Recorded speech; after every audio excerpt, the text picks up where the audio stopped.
What is going on, guys? Carolina Jackpot time coming at you.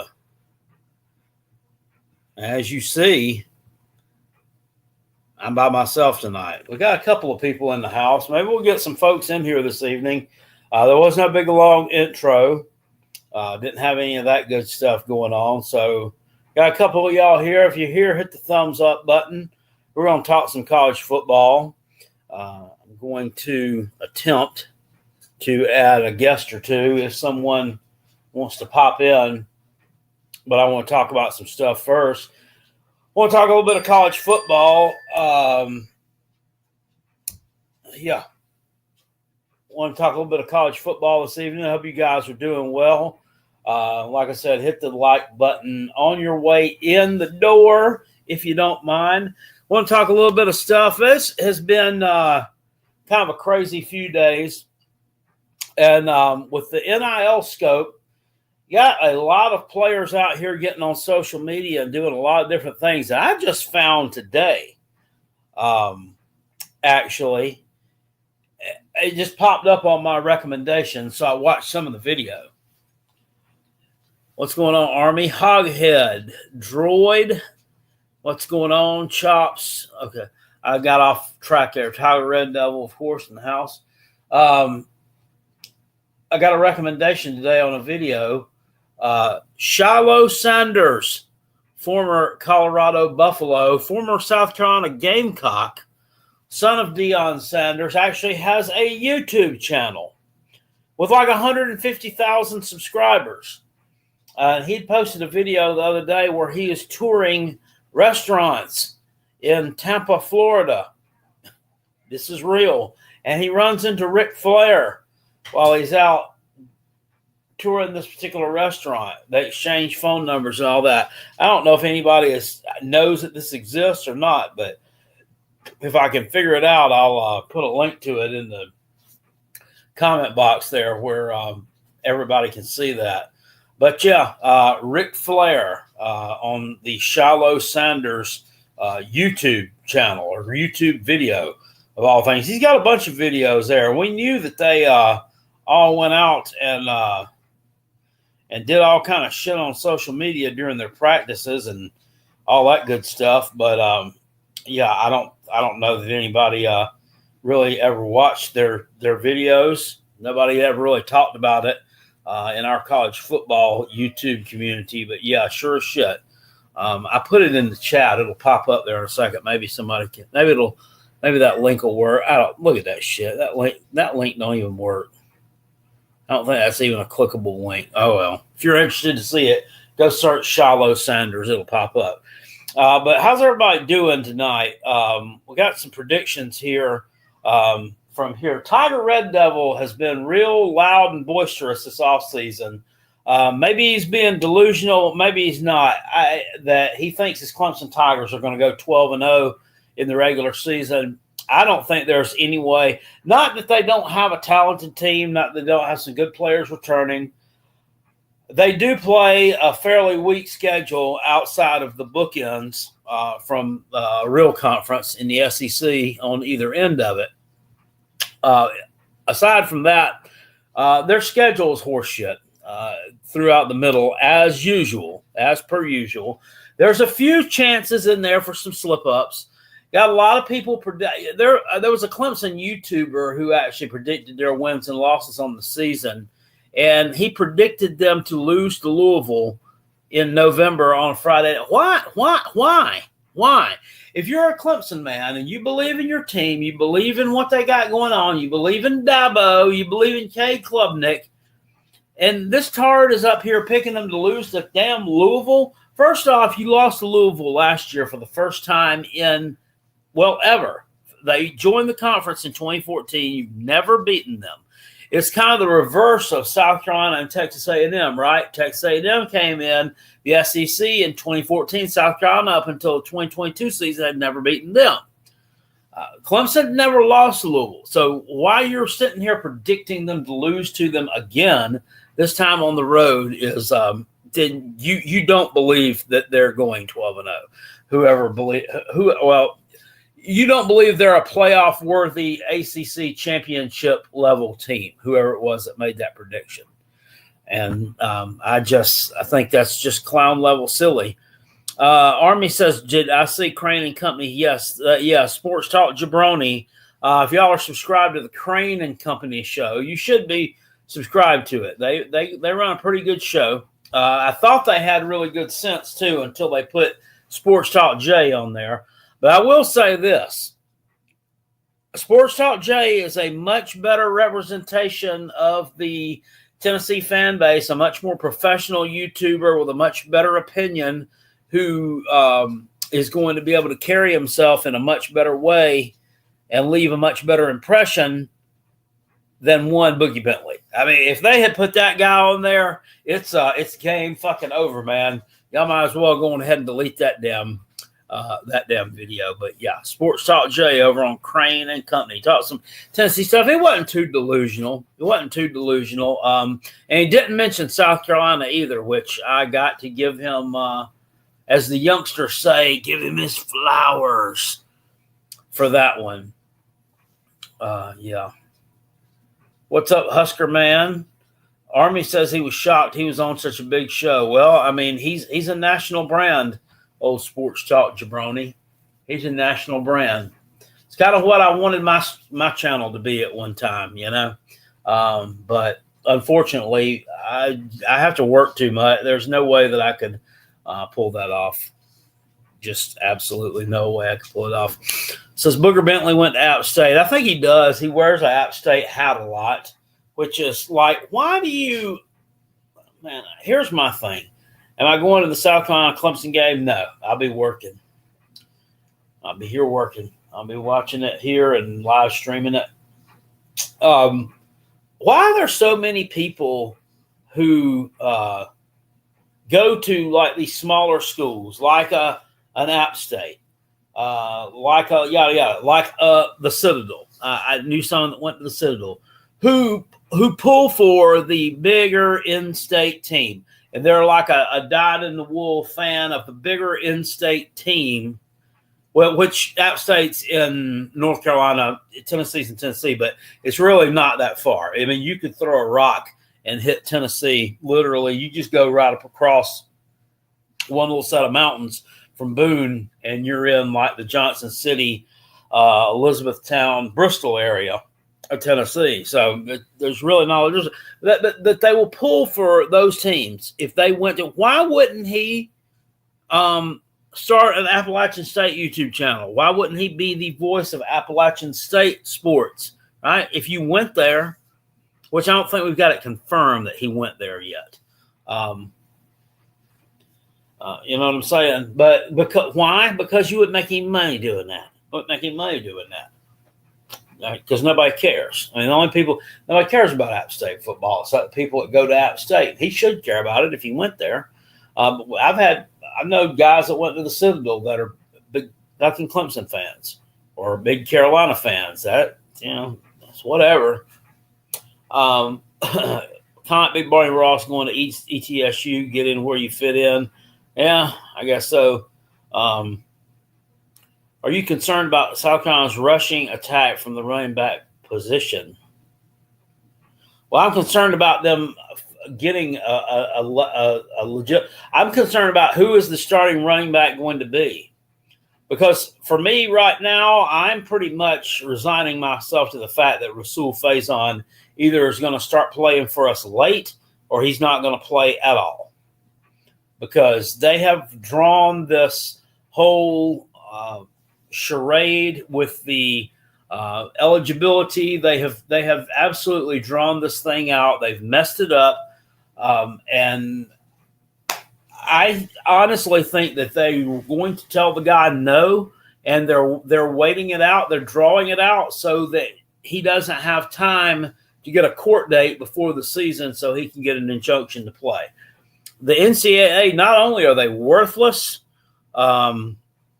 they are they're ballless, they're gutless, and they're assholes. They're absolute assholes in Carolina Jackpot's opinion. You're supposed National Collegiate Athletic Association. You're not helping the athletes. Period. You're not. You're not out there helping these people.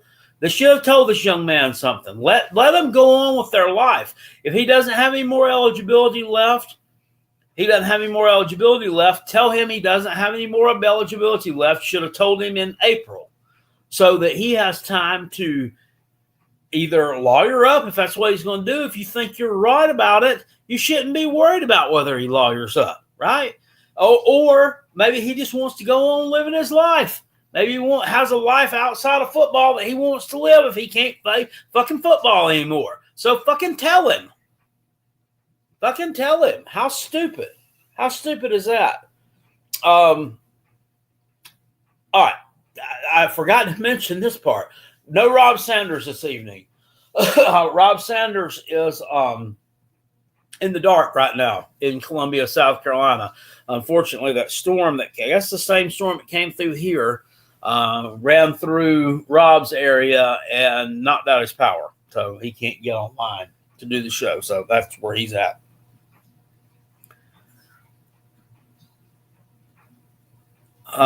Billy says, I'm telling you right now, if he comes in later in the season and Beamer starts him, I'm walking if I was the starter for X amount of games. Well, I mean, that's the kind of attitude right there, Billy, that a lot of these players have nowadays. And I would certainly hope that I'm not trying to throw shade at you, but your advanced age, you're at your mature age, that you would understand. I mean, that's the way it is. I mean, if he's better, the better players are going to play.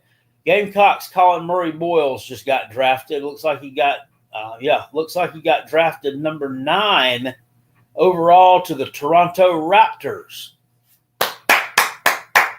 CMB gets drafted number 9 overall to the Raptors. He's up there with his girlfriend there, Chloe Kitts, that girls basketball player for Carolina. I didn't know if they were dating at one time. I didn't know if they were still a thing or not. And I was hoping that maybe they were still a thing and that he would keep him around Columbia for another year. But no, that is our first player that we've ever had go in the first round of the NBA draft ever. So good thing there. Good deal for Colin Murray Boyles. Bulldog JC says he's sending prayers for Rob in his trailer park. Yeah, well, unfortunately, JC, prayers aren't going to do that trailer park. I'm not saying don't keep praying because praying is good and prayer works often, but I honestly don't think there are any prayers that you can say that are going to help that trailer park or Rob. I'm just kidding.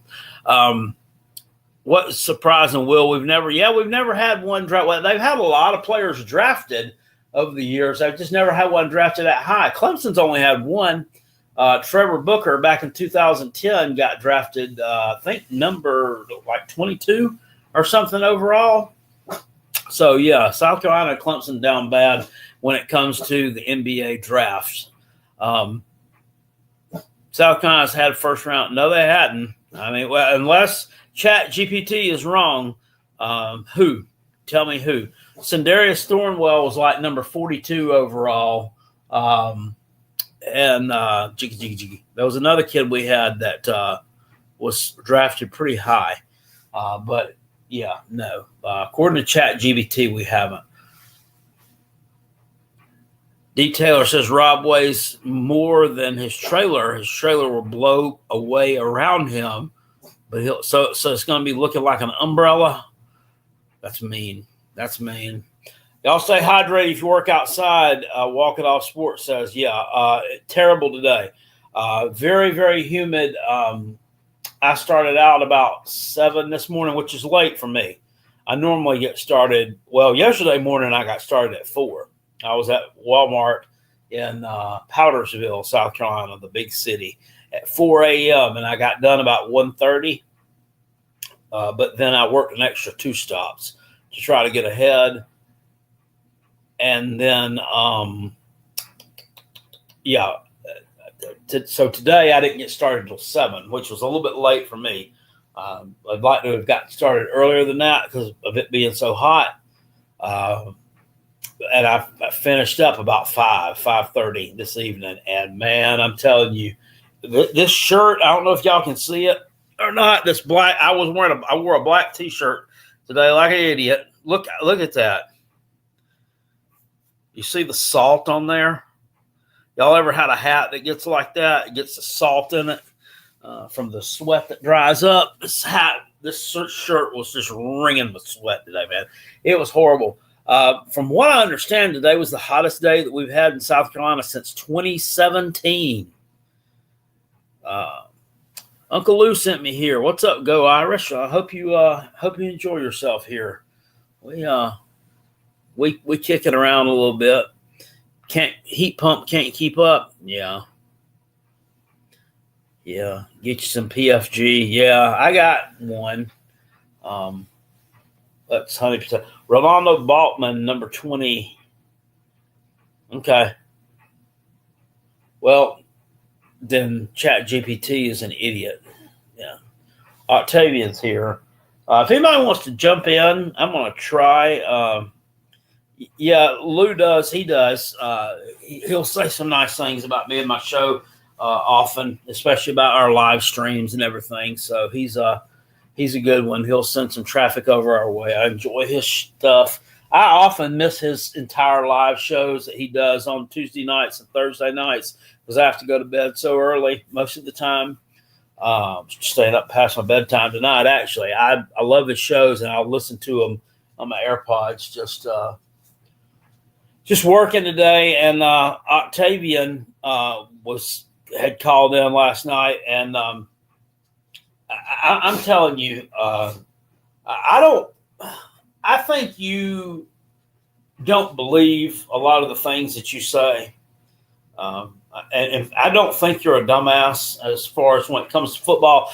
Because I can tell, because you know the names of some particular obscure players, and you'll know some facts and some games and stuff like this, like saying Ole Miss lost 3 games last year. Who'd they lose to? And somebody might say it in the chat. Somebody's like, duh. And then you know the answer to it. It's like that. So I know that you're not a dumbass when it comes to things involving college football. So you make some silly predictions, some really silly ones. You don't believe Florida's going undefeated. They're not playing Clemson for the national championship. First of all, Clemson's not playing for the national championship. And if they were, they wouldn't be playing Florida. Y'all are at best. At best, I think you're a 9-win team. That's at best. That's if everything goes right. That's if that running game works. You got a good offensive line. Receiver wise, Lagway's good. As far as wide receivers go, I don't really know what you got there. I know Eugene Wilson is a good player. Outside of him, I don't know. What about that guy who put "fuck this team" on his Snapchat a few years ago? He's still on the team too. I can't remember what his name was. God, I knew it was on the tip of my tongue. Khalil Jackson. So, and then your running back, you got a couple of decent running backs. So, you may be all right. 9 wins is about your ceiling, though. That's your ceiling. I don't think you're winning at Texas A&M. I don't think you're winning at home against Texas. And I don't think you're beating Georgia either, unfortunately. So that puts you at 3 losses there. And then you got to go to the Swamp to take on LSU.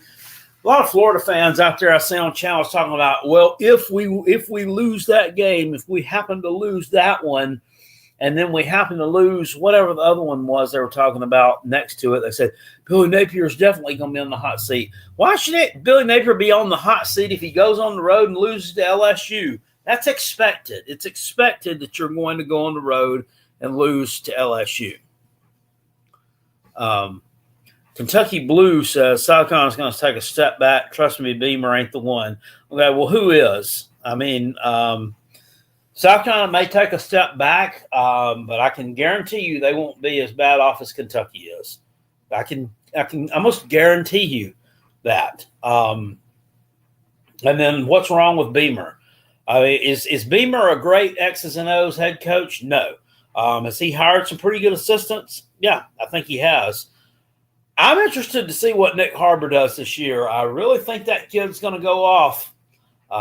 Just some of the talk I've heard, some of the bustle I've heard with him quitting track. Like this was the absolute best thing that he could have ever done for his football career, and I think he's gonna take off this year.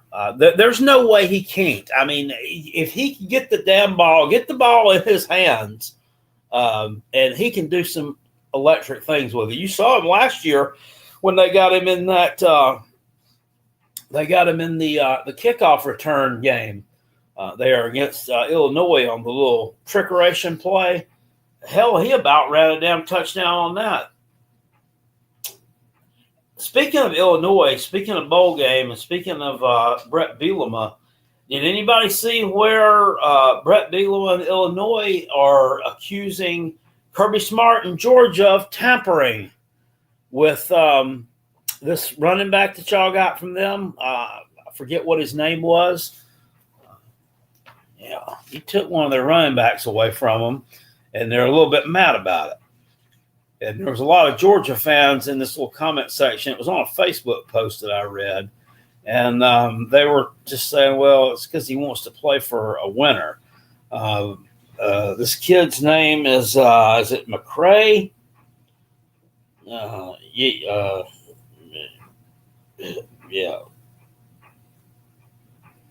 Josh McCray from Illinois. Here's the thing. You can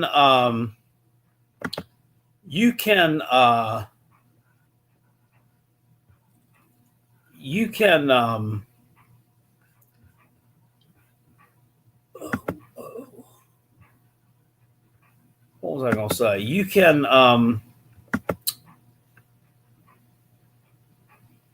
contact these players through the NIL. The NIL the agent can contact his agent. Basically, it's like a backdoor channel, and they can do that kind of stuff, and that's not against the rules.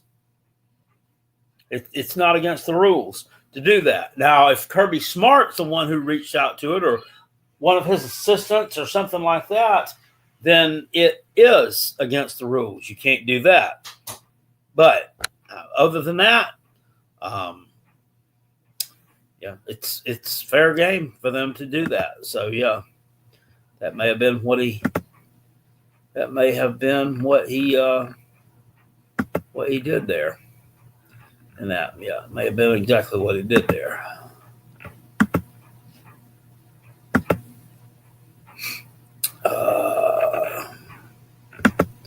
Hold on, folks. I'm gonna try to get you a link here where you can join the show. So this is what Rob Sanders is good at.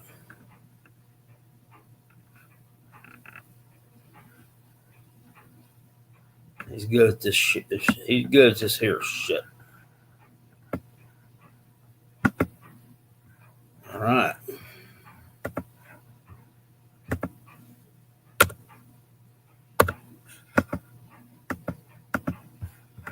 God dang it.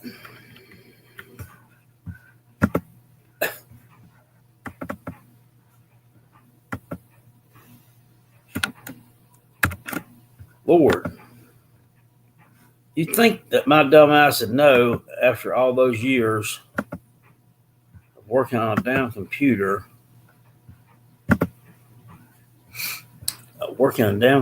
at my jobs, that I would that'd be better, a little bit better at copy and pasting, wouldn't you? Yeah, you'd think I would. All right. Let's copy.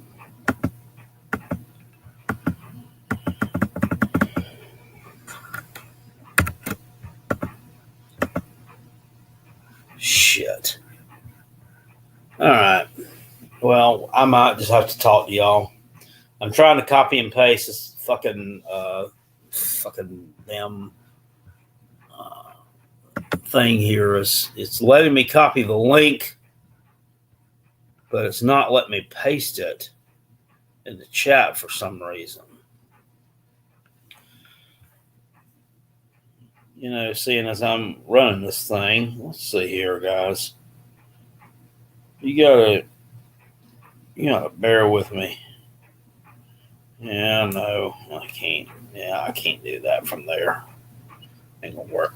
Ain't gonna work. Come on, don't be the regular South Carolina man. Huh?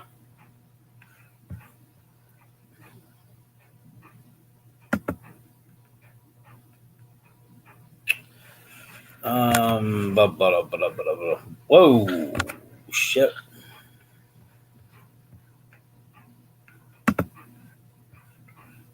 Didn't want to be there.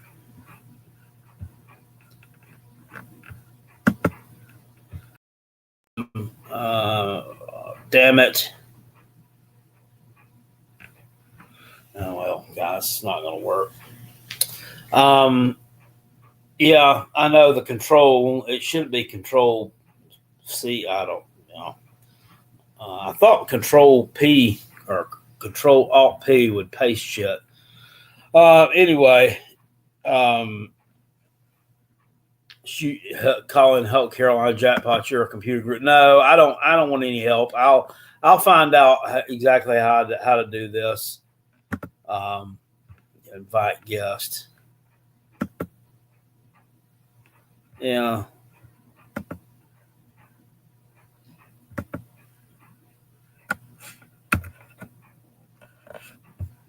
Fuck.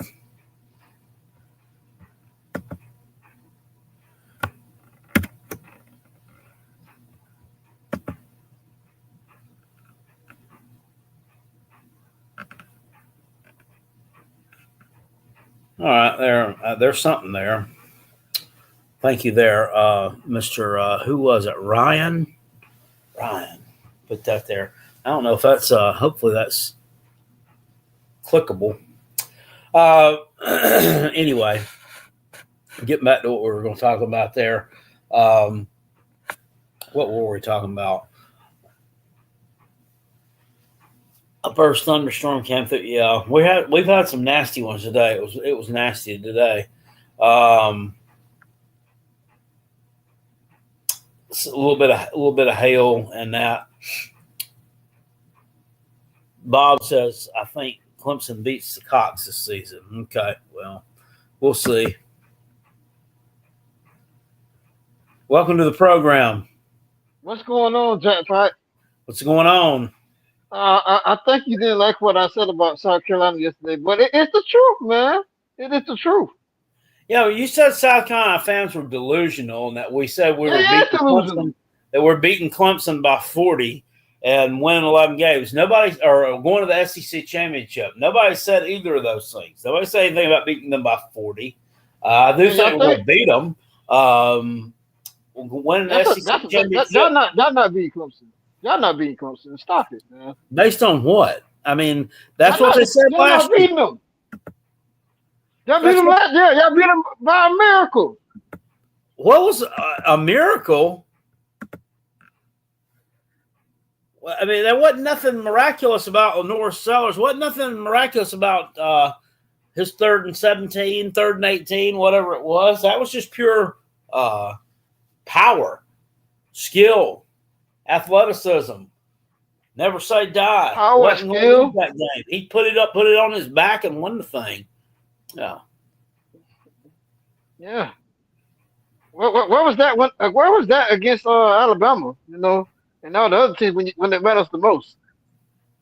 He was down 14-0 against Alabama, and he led a comeback. Carolina was winning that game 19-14. I mean, it was on the road. Where was he against Ole Miss?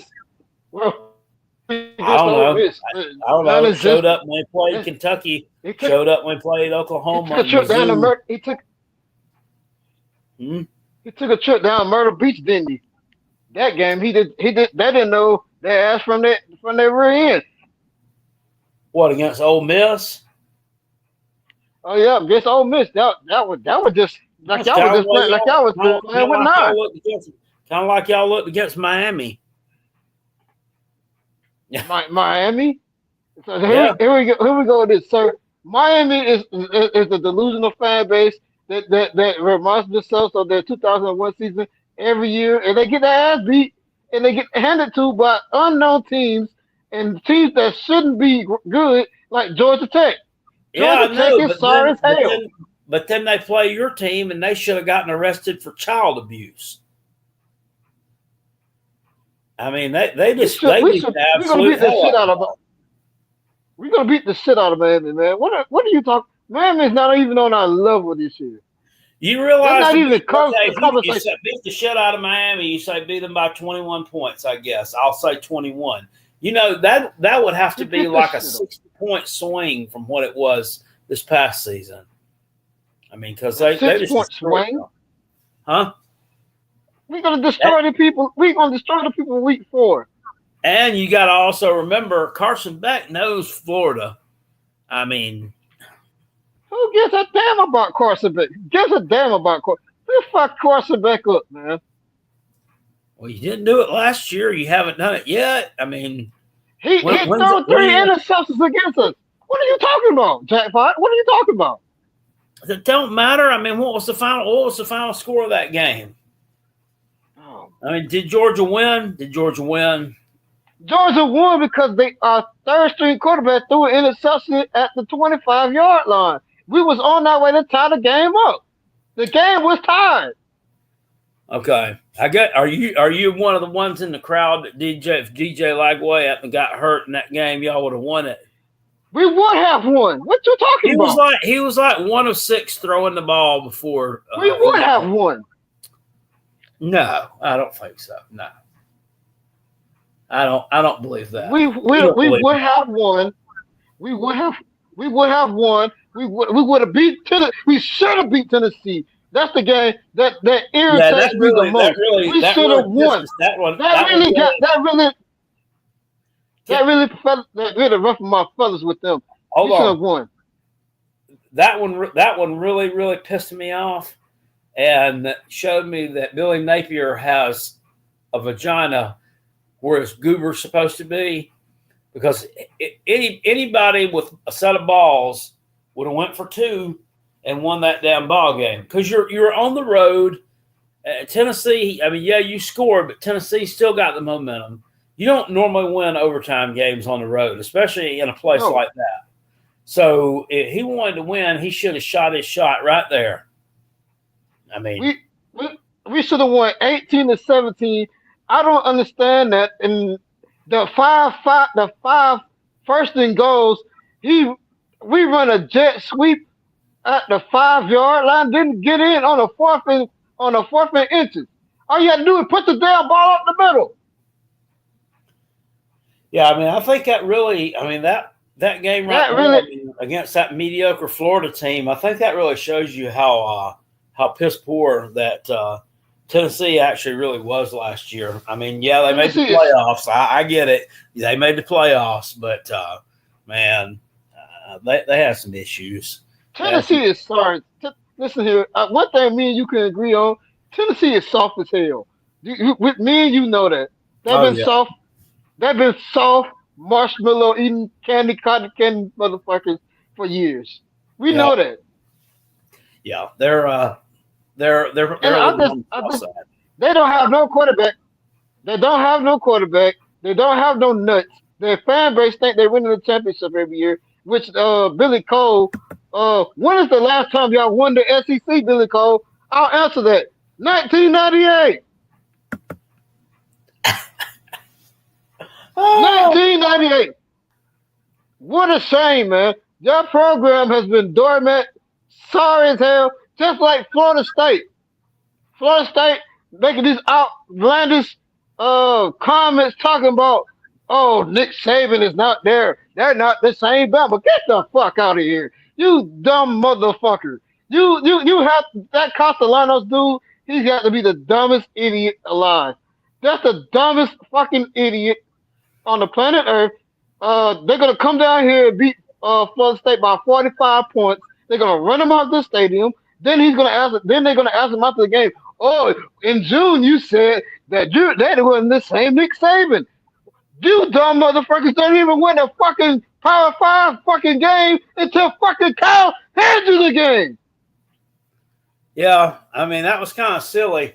Now, against Florida State, now he's played pretty well against Florida State. Now, people forget 2 years ago when Florida State went undefeated in the regular season, he, in like week 2, as the quarterback at Boston College, he ran all over the place and about beat them there.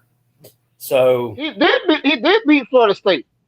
Yeah, last year. But I'm talking about the year before. He almost beat them too. So, like, man, Florida State, man, Tennessee. Listen, if it's two teams that are similar and alike, it's Tennessee and Florida State. They think they're going to the championship every year. They have delusional fan bases. Their quarterback is usually ass. Their coaching is usually ass. They suck. They're used to losing. That's my quote for them. Is you South Carolina and Florida State, Tennessee, they're used to losing. They're fucking used to losing. I don't understand that. They're just used to losing. Then how do you have a coach who does more losing than winning, and then you get one lucky fucking year, and you give this man a fucking Jimbo-sized contract, and he sucks it up. 2-10. They can listen. I wouldn't be surprised if Florida State won 4 games this year. I wouldn't be surprised. Won what, 4 games? I wouldn't be surprised they won 4 games. That would be doubling the win total. I mean, I don't know. Yeah, that double the win total, but they won't make a ball game. Outside, besides this dude, I mean, I don't really know. I don't really see what they've really brought in the portal. That's they only have Squirrel White from Tennessee. Yeah, they have some wide receiver from Southern Cal who is unknown. You have Gus Malzahn who fucking ruined Central Florida down to the ground. Thank God Central Florida got Scott Frost back because he's going to resurrect their program. I just don't know. Billy, welcome to the program. Hey. How are you? Question for Octavian. He was talking about Heupel being a loser. Heupel has a winning record in the SEC. Napier don't. So who's the loser? Tennessee Volunteers is the loser, sir. Y'all have been losing forever. Y'all have been losing in the SEC. Y'all been losing forever. I don't understand. How can y'all lose a playoff game that y'all was just picked to win and just fucking folded? Y'all is soft as hell. Y'all shouldn't be represented anyway. I don't understand. Y'all should have been playing in the Cheez-It Bowl somewhere. Heupel has a winning record. Napier don't. Sheila over in the comment section says, I guess Octavian came on here because he can't beat Uncle Lou. I mean, it's not about beating one person or the other. No. I'm letting people spew. We're talking college football here. It's not a battle of wits. Napier at Florida, the all great almighty Florida. He's been there and has a losing record. That's right. The Florida Gators. A losing record. Has a losing record as a head coach. Mr. Harry has an interesting point right there. When is the last time Tennessee beat us in Gainesville? We beat you last year. You had 5 chances to first and goal and couldn't get it across the 1 yard line. We shouldn't have beat you. We should have beat you when we got that touchdown. Shoulda, woulda, coulda. Shoulda, woulda, we should have beat you. Yes, Florida. We should have took the air out of Knoxville when Napier showed his true colors because he's a losing coach in the SEC. Let me ask this, Billy. Last year with that Tennessee team, that defense, they were, at times they had a really, really good defense. They were supposed to have a good defense. We talked about it last year in the offseason. Was that game concerning to the Tennessee fans, that Florida game where they gave them all those chances inside the 5-yard line? They were scared as hell. Did you score? They were scared as hell. Did you score? When we was up 10-0, you Let could hear a pin drop in the let him stadium. talk. I asked him a question. I asked We, Billy a we, question. we know what the score was. We know what happened, but yet we're going to have a Florida fan come over here and tell us we should have, could have, would have. So we don't talk fairy tales. We talk facts. Last year, Florida had 5 first and goals on the 1 yard line, 1 foot line, and could not put it across the goal. Just with me though, if with my team though, it'd be the devil's in the details. Sometimes I'd be a little bit. I'd be a little bit concerned and pissed about that if I let them inside, but just let them inside the 5 yard line that many times. Well, crap they didn't happens. score, you stopped them. That's credit there, but crap happens in a football game. We'll see teams win games this year that shouldn't, and games that should have. I'm old enough to know that. So are you, but it happens. Yes, Florida has a winning schedule against Tennessee, and Tennessee has a hard time for some reason playing against Florida. That's a fact. I don't know what to say. I lived in Florida for 4 years. I lived right down the street from the university, Gainesville, Florida. I've been to more Florida games than Octavians even dreamed about. So, well, Carolina did Florida a favor back in 2014 when we went in there and beat them in overtime, which ended up being, we did them a favor and then kind of screwed ourselves in the process because we got Will Muschamp fired. Yeah. And I think you'll Muschamp fired indirectly. I gave it to you. Yeah, the story wrote itself after that. And then the next year, Steve Spurrier quits in mid-season, had a terrible year. And then South Carolina's all set to hire Kirby Smart at the end of the 2015 season. And as soon as Georgia finds out that's who they're going to fire, they go on ahead and pull the trigger and fire Mark Richt. And the rest is history. South Carolina had a coach like Mark Richt who was winning 8, 9, 10 games a year, going to the SEC championship every once in a while, never able to get over the hump, never able to really win the big one. We'd be sitting here building a damn statue for his ass. But Georgia's firing him. That's why Georgia's back-to-back national champion level type team, and we are where we are. But anyway, always goes back to recruiting. There's a parallel to top 5 recruiting teams or top 10 recruiting teams with national championships. Tell me the last time a team won the national championship that was 15th or 20th in recruiting. Not happening. Not happening. You'd have to go back. You'd have to go back a long way. I mean, I'm sure there's an example of it somewhere. I can't think of one if you think of the last, but it's as they say, it's all about the Jimmies and the Joes. You'd probably have to go. You'd probably have to go back to before 2000.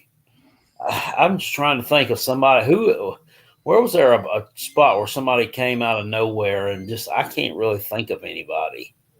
Matthew Goldsmith made a good point. There's never been a non-blue chip ratio team that's never won a title in the modern era. A non-blue chip ratio team. Stars and chips matter. The 2000 Oklahoma Sooners. Nobody expected them to win. Nobody. Thank you for the super chat. CFB peek around the corner with Greg Flugor. Says, great show, Jackpot. Go Minnesota Golden Gophers. Wisconsin Badgers suck. Thank you very much for coming on the channel. I appreciate that. Nice to see some Big Ten love in the house here. I didn't know that Minnesota and Wisconsin had that kind of rivalry, but I guess that. Yeah. Isn't that the little brown jug game? Isn't that the little brown jug game? No, that's the they have the little brown jug. There's Paul Bunyan's axe. There's somebody plays for a golden shillelagh. I can't remember who that was. But yeah.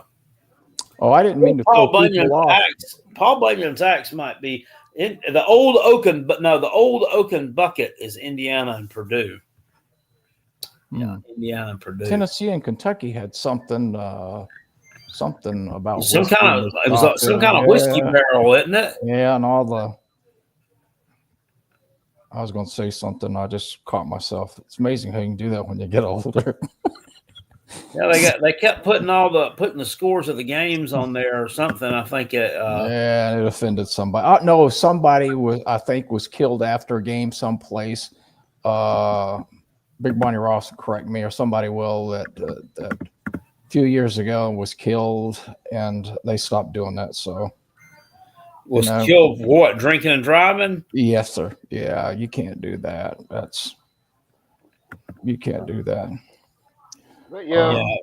So I got you. So they stopped with the. Chris Knipe needs to come in here and argue with you, Octavian. Yeah, Chris called me out here later on earlier here today. I just don't understand. Y'all South Carolina State's a little disturbed. Maybe I disturbed y'all a little bit when I said y'all not used to losing. You got to understand now. Be careful. Chris rode the little yellow bus, so just they're used to losing. Short yellow bus. It's the short bus. It's not the yellow bus. The short yellow bus. Short yellow bus. What's up, Squidtard? How are you doing this evening? Let Squidtard come in. He can say something educational stuff. I'll get over here, but I sure hope that Billy Napier has a winning season this year and gets on the winning side in the SEC. Y'all have a good He's going to be a winner. He's going to beat Tennessee in the swamp. I know that. You and Squidtard are going to be crying. What's Billy Napier? You and Squidtard are going to be crying about Tennessee not being Florida in the swamp again. How can you be a loser at Florida after 4 years, 15 and 18? I mean, I can understand some other schools, but not at Florida. Surely not. Surely not. Man, hey, by the way, did Florida finish that Aaron Hernandez statue yet by the stadium? They have not finished that statue. They got a statue of Aaron Hernandez. Does it come complete with rope? No. That was ugly. He's got to give him gang signals or something like that down there. I can't remember. South Carolina should build Spencer Rattler statue for the way that he resurrected their program a couple years ago. We'll build Juice Wells one. Hey, when Urban Meyer was at Florida, there was over 40 Florida football players got arrested by the Gainesville City Police that we know of. They never caught Aaron Hernandez, though. But it's I lived there for 4 years. You talk about some strange people. When I say we're gonna have y'all volunteers crying this year, you Squidtard, y'all is gonna be some crying volunteers when we put up 50 points in the swamp against Tennessee. You know, Octavian, that's almost 70. I'll be 70 next month, and I could give a rat's ass, to be honest with you. I could care less. But when you come over here talking crap, you got to understand your coach has a losing record at Florida in the SEC, 15 and 18. But we beat Tennessee every time they come to the swamp. Well, good for you. But did you make the playoffs the last few? Well, I didn't even know why I asked that. You got to make a bowl game. What was it? Y'all missed 3 bowl games in a year, 3 years in a row? And still keep that coach. And still keep that coach. Get out of here. Get out of here. It's like y'all on the level of South Carolina now. Tennessee is on the level of South Carolina, and South Carolina has upgraded past Tennessee just a little bit. Okay. Well, you know, we won't get into Beamer's record in the SEC right now, so we'll just leave it at that. To see Tennessee. I think Shane Beamer beat the shit out of Josh Heupel. Didn't he not? He gave him the worst ass whooping. Yes, he did. He gave him the worst ass whooping. Yes, he did. He gave him the worst ass whooping. Yes, he did. He gave him the worst ass whooping he did. Yes, he did. He's 1-2. He's 1-2 against Josh. Yes, he did. Yes, he did. But you know, it's just a game. It's just a game. I was proud of Sports Talk Jay for getting on that Crane and Company show today and not talking about South Carolina. You know, I've got him subscribed, but I very rarely listen unless there's some headline. Well, I mean, you've got to. I like talking about college football, the games, predictions for the season, the nuts and bolts, players who say what. He does too much talk about off the field BS that gives me a headache. Really, I mean, it's a lot of the NIL scopes and the conference infighting and the playoff restructuring, just stuff that just doesn't have a lot of merit, in my opinion, when toe meets leather. I can't listen to that kind of stuff. He does a pretty good job of reporting the news about college football, which, that's where you lie. But your show right here has probably got more Tennessee people in it than any other fans. I mean, if you look and count, them's the facts. Them's the facts right there. So Zach, thank you for that. Since BVD died, I don't, I come to this show and Pete's show more than anything. So, but because I like to listen to Octavian tell me how good Napier is. Yeah. Speaking of which, it's clear Octavian has got his it's clear where his priorities lie, because Billy, you said just a minute ago, Billy's got a losing record at Florida. And then he said, and I quote, "Yeah, but we beat Tennessee." Yeah. They got a lot of banners down there hanging in that stadium in Florida. I've been in it. Billy Napier said that? No, Octavian just said that. Okay. Billy mentioned Billy Cole. He mentioned the Lord of the Sun Belt. He mentioned his losing record, and Octavian said literally, "But we beat Tennessee." So that's about as silly as that damn Clemson baseball coach Eric Backish. I call him Eric Backbitch. At the end of the season, after they got eliminated, lost their own regional after they got their ass kicked by Kentucky. He made some comment to someone when he was getting interviewed about the season. Well, at least we swept South Carolina, and our players will always have that. They'll always have that. I'm like, my God, this is the worst South Carolina team probably in history. Who was the team the past couple of years? They had a winning season and they bought rings. The coach bought them rings. What team was that? No, it'd be Georgia Tech. Georgia Tech. The coach was a donor. Oh, well, if a donor doesn't. Let me drop off here and let Squidtard talk, because he's a lot more sane than I am. Later, guys. Thank you, Jackpot. All right, Billy. Have a good evening. Billy. I'm getting to that level of sanity, but I appreciate it, Billy. Man,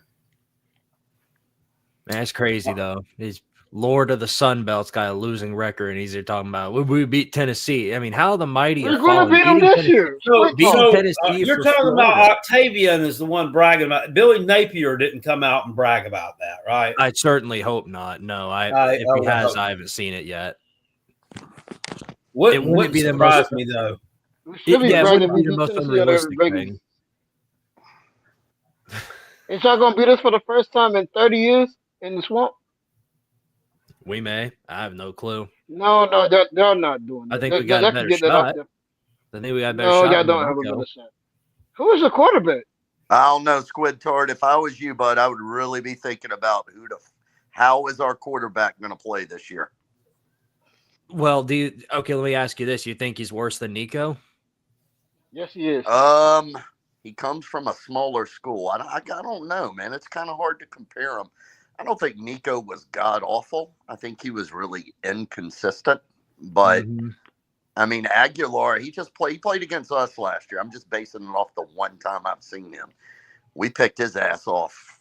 No, we didn't have any picks against him, but a lot of incompletions, man. I don't know if App State to Tennessee is just too big of a jump for him. Well, you got to think too. Well, he's going to be playing behind a much better offensive line. Much right. It'd be like night and day. I mean, really. Yeah. Right. I mean, it'd be like playing like the JV and the varsity, and then he's going to have better receivers to throw to. Another question is, what did Heupel see in Merklinger for him to go into the transfer portal and get Aguilar? Did he see wow, I don't want to take a chance on this guy next year? Well, I mean, I think they had to get somebody just for depth purposes, and Well, If you're gonna go get I went to somebody- the spring game. I went to the Tennessee spring game, and yeah, Merklinger did not look all that great. I thought, what was his name? The other guy, Joey McIntyre. I thought he looked better, way better, because he looked way more poised in the pocket. He was making much better throws. But I guess either Hypo needs some major depth, which Billy Cole mentioned depth. Yeah, I think that's what it is. Because the battle's still up in the air. We don't even know if Aguilar is actually going to even start. I imagine he will, and right now he's the front runner, I'd say. But we got all of summer and fall practice to get through, and so that could change.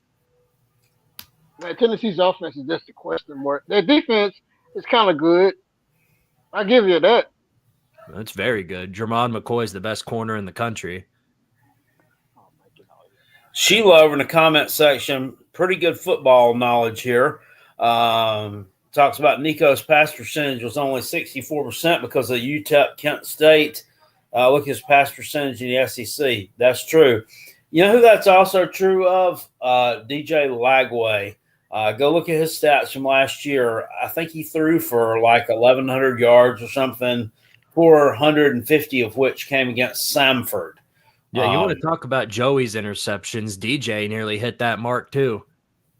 Yeah. It's terrible. Well, we all know Cade Klubnik doesn't have that problem, so that's all I'm saying. 12-0. 12-0. I'm a stand by it. Okay, there may be some blind faith in there, but I'm a stand by it. Our hardest games are LSU and South Carolina. Yeah. Y'all gonna go undefeated, Tiger Red Devil. Y'all going undefeated. Don't worry. Don't worry about South Carolina. They're afterthought. Don't worry about them. Y'all get the Palmetto trophies back again. Don't worry about that. I hope we beat South Carolina because I'll have about 15 million family members rubbing it in my face. Yeah, So, well, Yeah, I hope they're rubbing away. Yeah. There's a lot of talk. A lot of people with this trendy upset pick of Georgia Tech beating Clemson. I'm not sold on Georgia Tech. Rob's high on Georgia Tech. I just don't see it. Why? I mean, I don't see it. Everybody they had that was really good went to transfer portal. That's not Right. entire. No, Haynes King's really good, and so's Jamal Haynes. They're two front guys on the team. They're really good, and they picked up some pretty good guys. Yeah, I don't know. I think That's pretty good. I still don't think they're on the level of Clemson, but if Clemson goes in there not at 100%, that could be a tricky scenario right there. Well, it all depends on defense shows up for Clemson. So that's all I got to say. Ryan says, did Klubnik have a pick against South Carolina? Yes, he threw a pick on his last pass of the last play of the game. That ended the game. We were driving, and typical Clemson fashion as of late. Yeah, throws a damn interception. I threw. And then the next play was victory formation, but which was dumb. And Tiger Red Devil should speak to this. I couldn't believe it when I saw it. I was live streaming that game. I'm like, what the fuck? After he threw the interception, then I'm sitting here. After he threw the interception, I'm like out of my mind. I'm like running around here.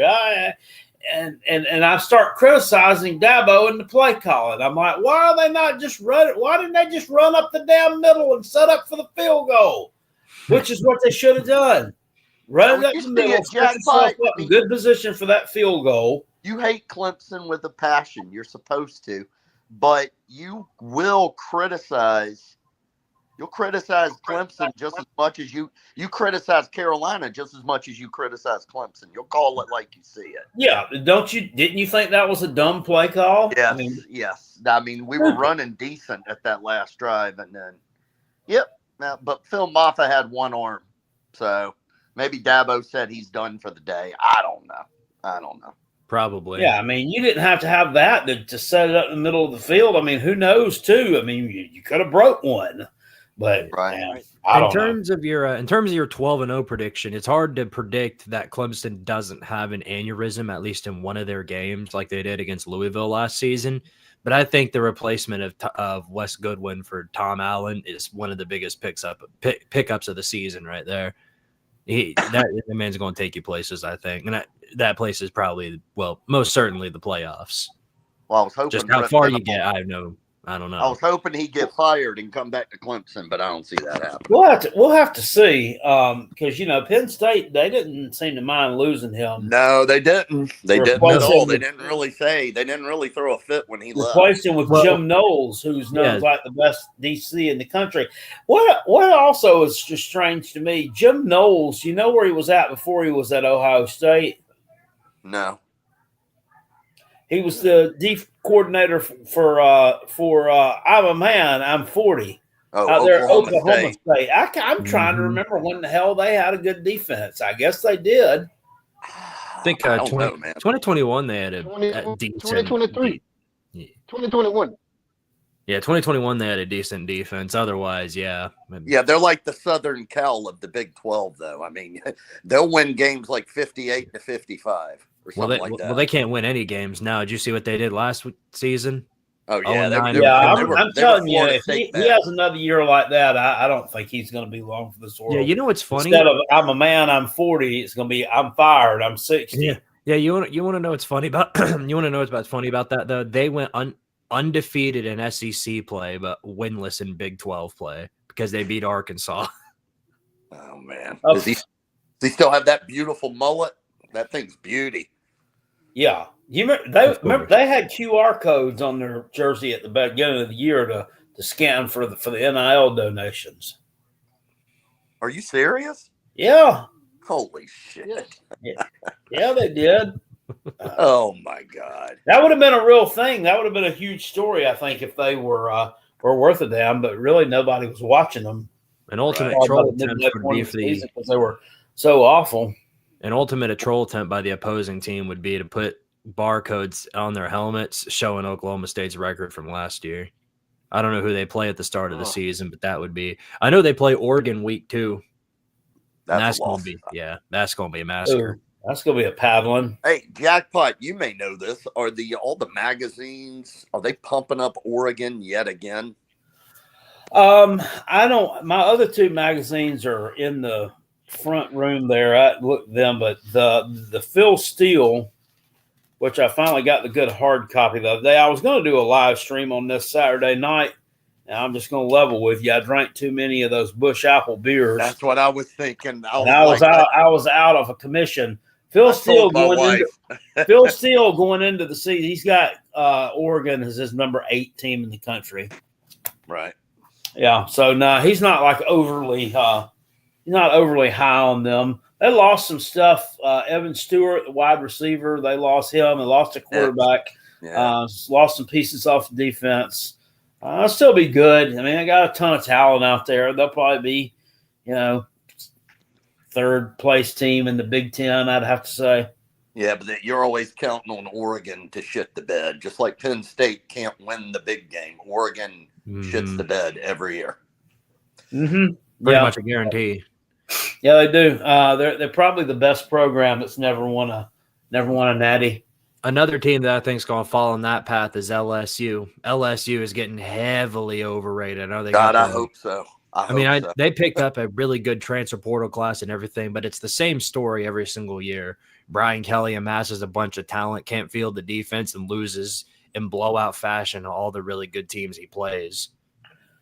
I really losing to him last year. That was embarrassing. If you when we think about it, LSU, it's just a name, really. I mean, LSU, that blowing that lead and losing that game, and that was notwithstanding the crappy calls by the refs. Anyway, that was a bad loss by South Carolina last year. No, I don't think it was a bad loss. I do. I think they weren't that good. I think Missouri was a better team than LSU. I think the Ole Miss loss was worse. I think that was a bad loss. I mean, that was just a paddle in there from start to finish.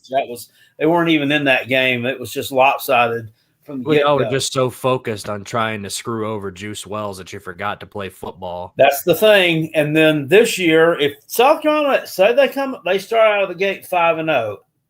I haven't done my prediction video yet, but everybody's predicting them to start out 5-0 before they go to LSU. I'm thinking they're going to start out 4-1. I think they dropped that game at Mizzou. They don't play well at Mizzou.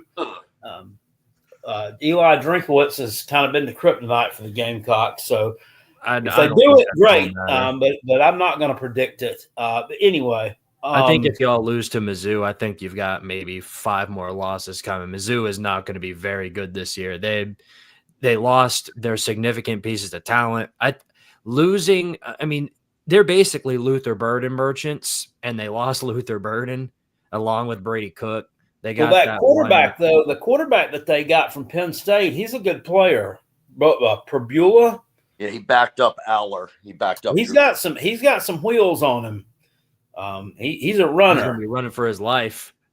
What? He might be. He might get there. Go block him. I don't see you guys losing to Missouri, Jackpot. I don't see that. Well, if they beat them, good. But I'm not going to predict it because they don't play well against them. They don't play well against them on the road. They almost lost to them last year. But that said, they go to LSU. If South Carolina with a legitimate chance to win that game, say they're less than a touchdown underdogs, going to play at LSU at night on a Saturday night. Last year, all they were focused on when they played Ole Miss was Juice Wells. They're probably going to go into LSU focused on, we got screwed last year. We got screwed. We got always something that dominates, the psyche of the entire game and cause you to not play well. Well, I think Beamer will have them ready. I hope you do lose that game to LSU, but I've always had I think Shane Beamer's a good coach. I really think he's a good coach. So we way out here, Gamecocks under 7.5 wins is lock of the century. Okay. All right, fellas. Hey, man, I'm going to get out of here. Jackpot, thanks for holding down the fort tonight. Oh, yeah, absolutely. The fort is it's what I do. I hear you. Yeah, under 7.5. That ain't happening. South Carolina should win at least 8 games. I'm saying they should. They should. They should. It's not. Nothing is guaranteed there. I guess Octavian's just gone. Yeah, Octavian ran off. He couldn't defend his takes no more. Well, his takes are silly. I laugh at him, and as I said, I think he has more football knowledge than what he lets on. I can tell because of some of the conversations he has. He'll bring up some obscure facts and he'll know some things that some other folks don't about players or who a particular team played and when and so on and so forth. So I kind of think that he's putting on a little bit. Yeah, if he puts down the Florida Kool-Aid, chances are he'll probably be a smart individual, a very smart individual. He just said Carolina 4-8 season upcoming. Okay. I'll take a bet on that if you'd like to. Ooh. I'll give you double your money on that. Yeah. I saw somebody say Tennessee was terrible last year. Yeah, so terrible they won 10 games. That's really bad. You gotta win. Yeah. You gotta win at least 11 to be at least a mid team. You have to win at least 11 games to be relevant. Exactly. If you don't win at least 11, then what are you doing playing football? Honestly. Yeah, you might as well just disband the damn team, give the money to women's basketball. That's right. I'm really hoping this happens. They've been putting a lot of hype on Illinois this year, the same thing that they've been doing to South Carolina. Under the possibility that they both make the playoffs, I would love nothing more than to see those two teams play again in a playoff game. Brett Bielema comes on down to Columbia. That would be an elite game right there. That would be crazy. Who'd have ever thought that those two teams would develop some kind of – who would have thought that would have those kind of events like that would have transpired in that game? That was just kind of bizarre, Well, Brett Bielema has always been kind of a dumbass and a troll, so it doesn't surprise me that happened. Although it did surprise me with Shane Beamer's reaction to that. And while I'm not sitting there saying that, like making fun of him for it, I mean, it was kind of funny, but I would get why he did it. Well, he was frustrated, and one of our players decided to quit the game at halftime. just decided Nick Emmanwori, who got drafted last in April. I guess in April, right? Was that in April? So it's Cam Ward. Yeah, he pulled a Cam Ward the next day after Cam Ward did that. So I'm thinking that I think Beamer was a bit frustrated over that. And that kind of boiled over into the whole Brett Bielema exchange. I could be wrong, but that it seems to me that he was a little bit agitated for some reason. A little bit. What Brett Bielema did, in my opinion, would not have been worthy of that reaction. No, not at all. I mean, it's really hard to say, because I did think Bielema took it a little too far, and I think he kind of asked for it. I would have just said, instead of holding Beamer back, let him loose and let him swing. See who can win that fight. I'd be down to Yeah, witness well, that. they weren't going to do that because hell, I don't know what the heck. I don't know what would happen to you if you're a head coach and you went and took a swing at somebody else's head coach or staffer or something like that. Shit. I don't know what would happen. He could have gotten his ass fired, Well, that's what Michigan's basketball coach did. I forgot his name, but Juwan Howard. Yeah, exactly. Juwan Howard. Yeah, he punched an assistant coach for another team, didn't he? Mm-hmm. That's right. And he got fired. They didn't fire him for that, though. They fired him because he was terrible. Yeah, they fired him because he wasn't any good. Exactly. But, that would definitely give you some. That would give you some. Well, one thing it does say is that if you end up doing that, unless you're actually good, the outside noise from doing that is just going to get louder and louder. That's what I think is going to happen with Bill Belichick if he winds up not being any good. Is that the outside noise about his girlfriend or his fiance and them getting married and the whole debacle with that? The noise there is just going to get louder and louder, and he could wound up getting fired way prematurely. Yeah, because they just don't want to deal with it anymore. Are they getting married now? Is that the deal? Are you serious? Yeah, they got engaged recently. Okay. And unless they pull back, that's pretty much what I know. Billy says, "What happened to Woody Hayes?" Yeah, Woody Hayes hit a player. And I don't remember if any of the rest of y'all, most of y'all probably aren't even old enough to remember. I don't remember it happening. I was 4 years old then, but I didn't know anything about college football, obviously, but I've seen replays of that, and that was like one of the weakest, most pitiful punches that I've ever seen in my life. It was just ridiculous. Mm-hmm. But yeah, I haven't seen that either. But if he did punch a player, then holy hell. Yeah, Woody Hayes. Yeah, his last game at Ohio State, the Gator Bowl in 1978, he punched a Clemson player. I think it was the nose guard.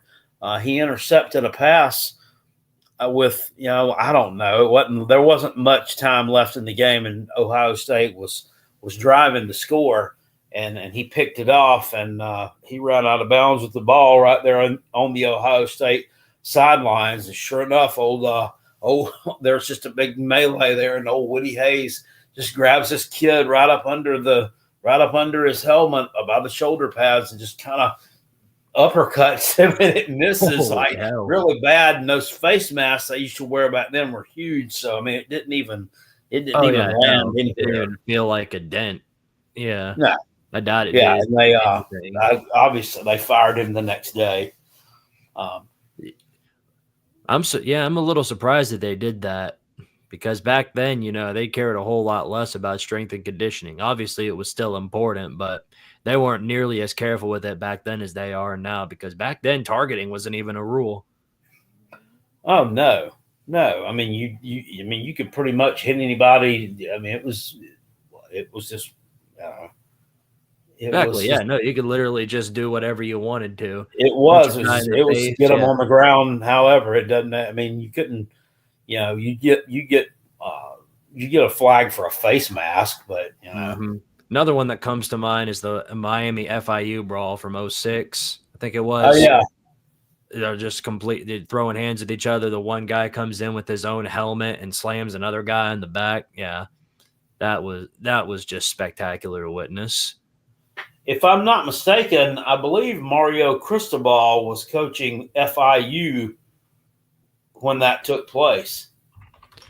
I have no idea. I don't even know if he was. I coaching believe he at all. was. I believe he was the head coach at FIU, and I think Randy Shannon was the coach at Miami. Or would that have been?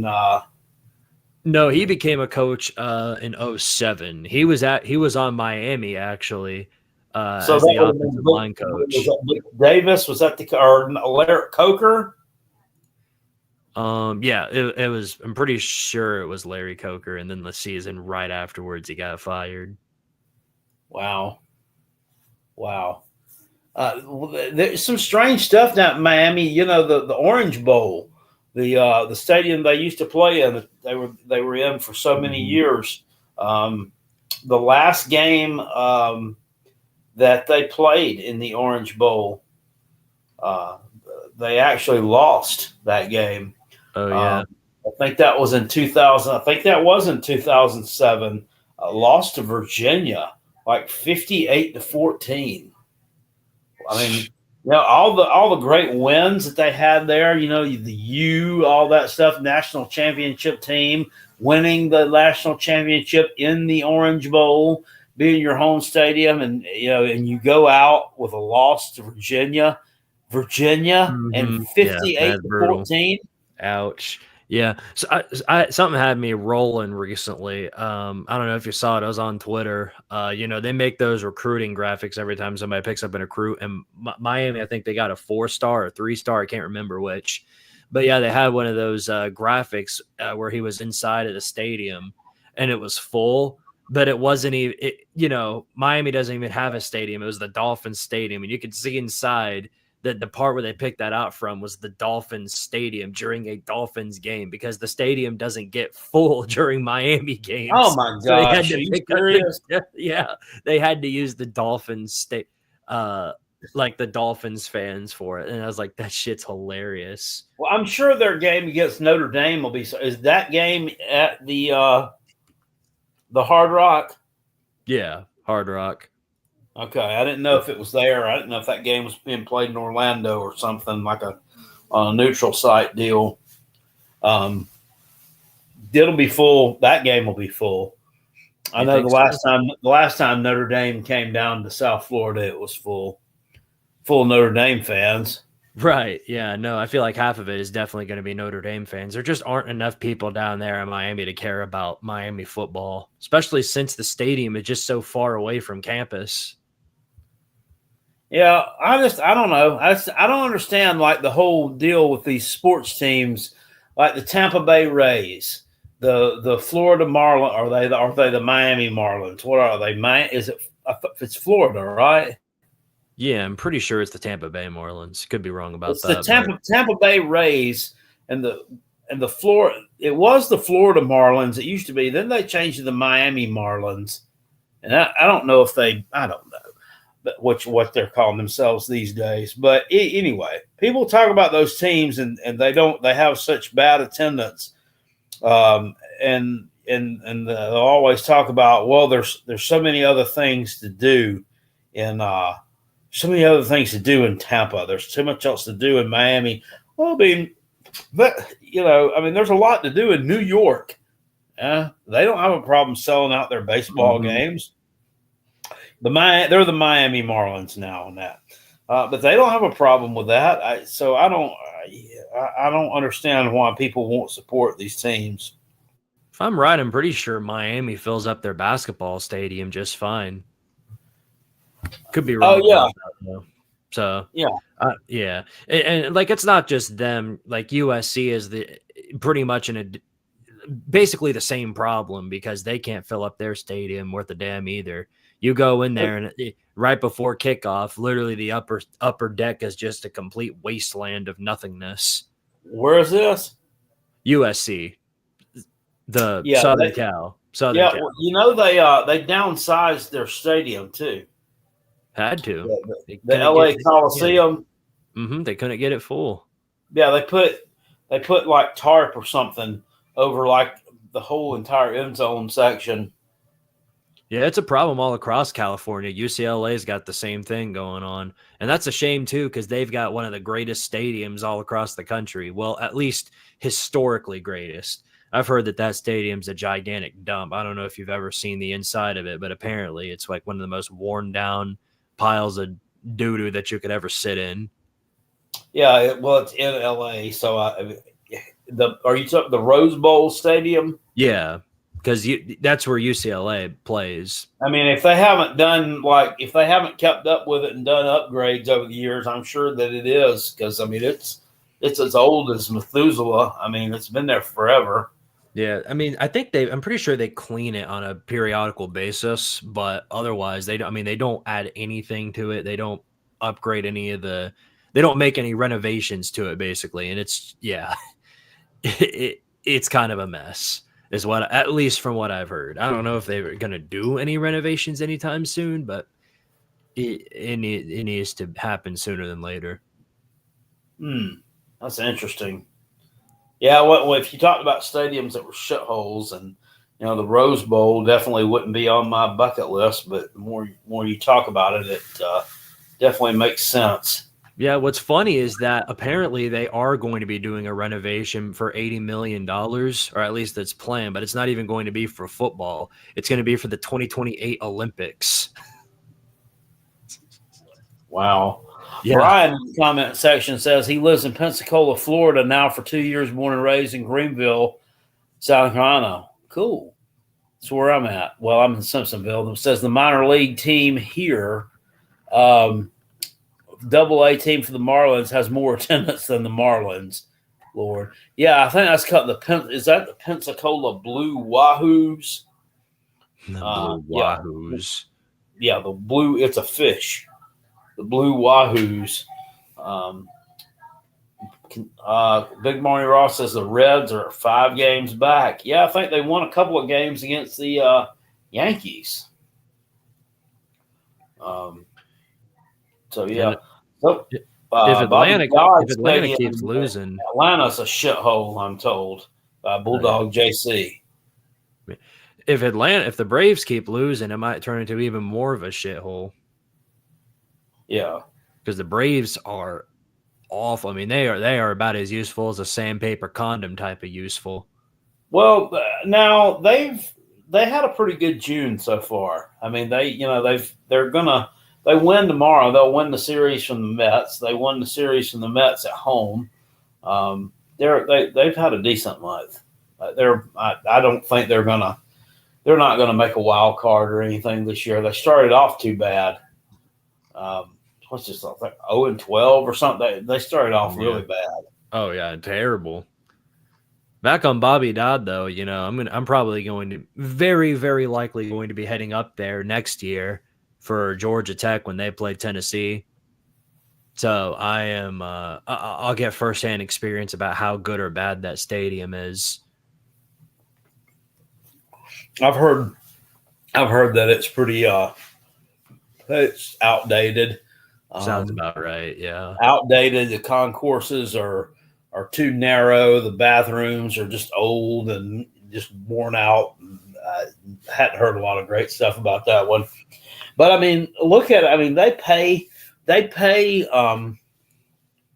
or they take money, I'm sorry, to move home games away from that stadium, to move them to the Mercedes-Benz Dome. So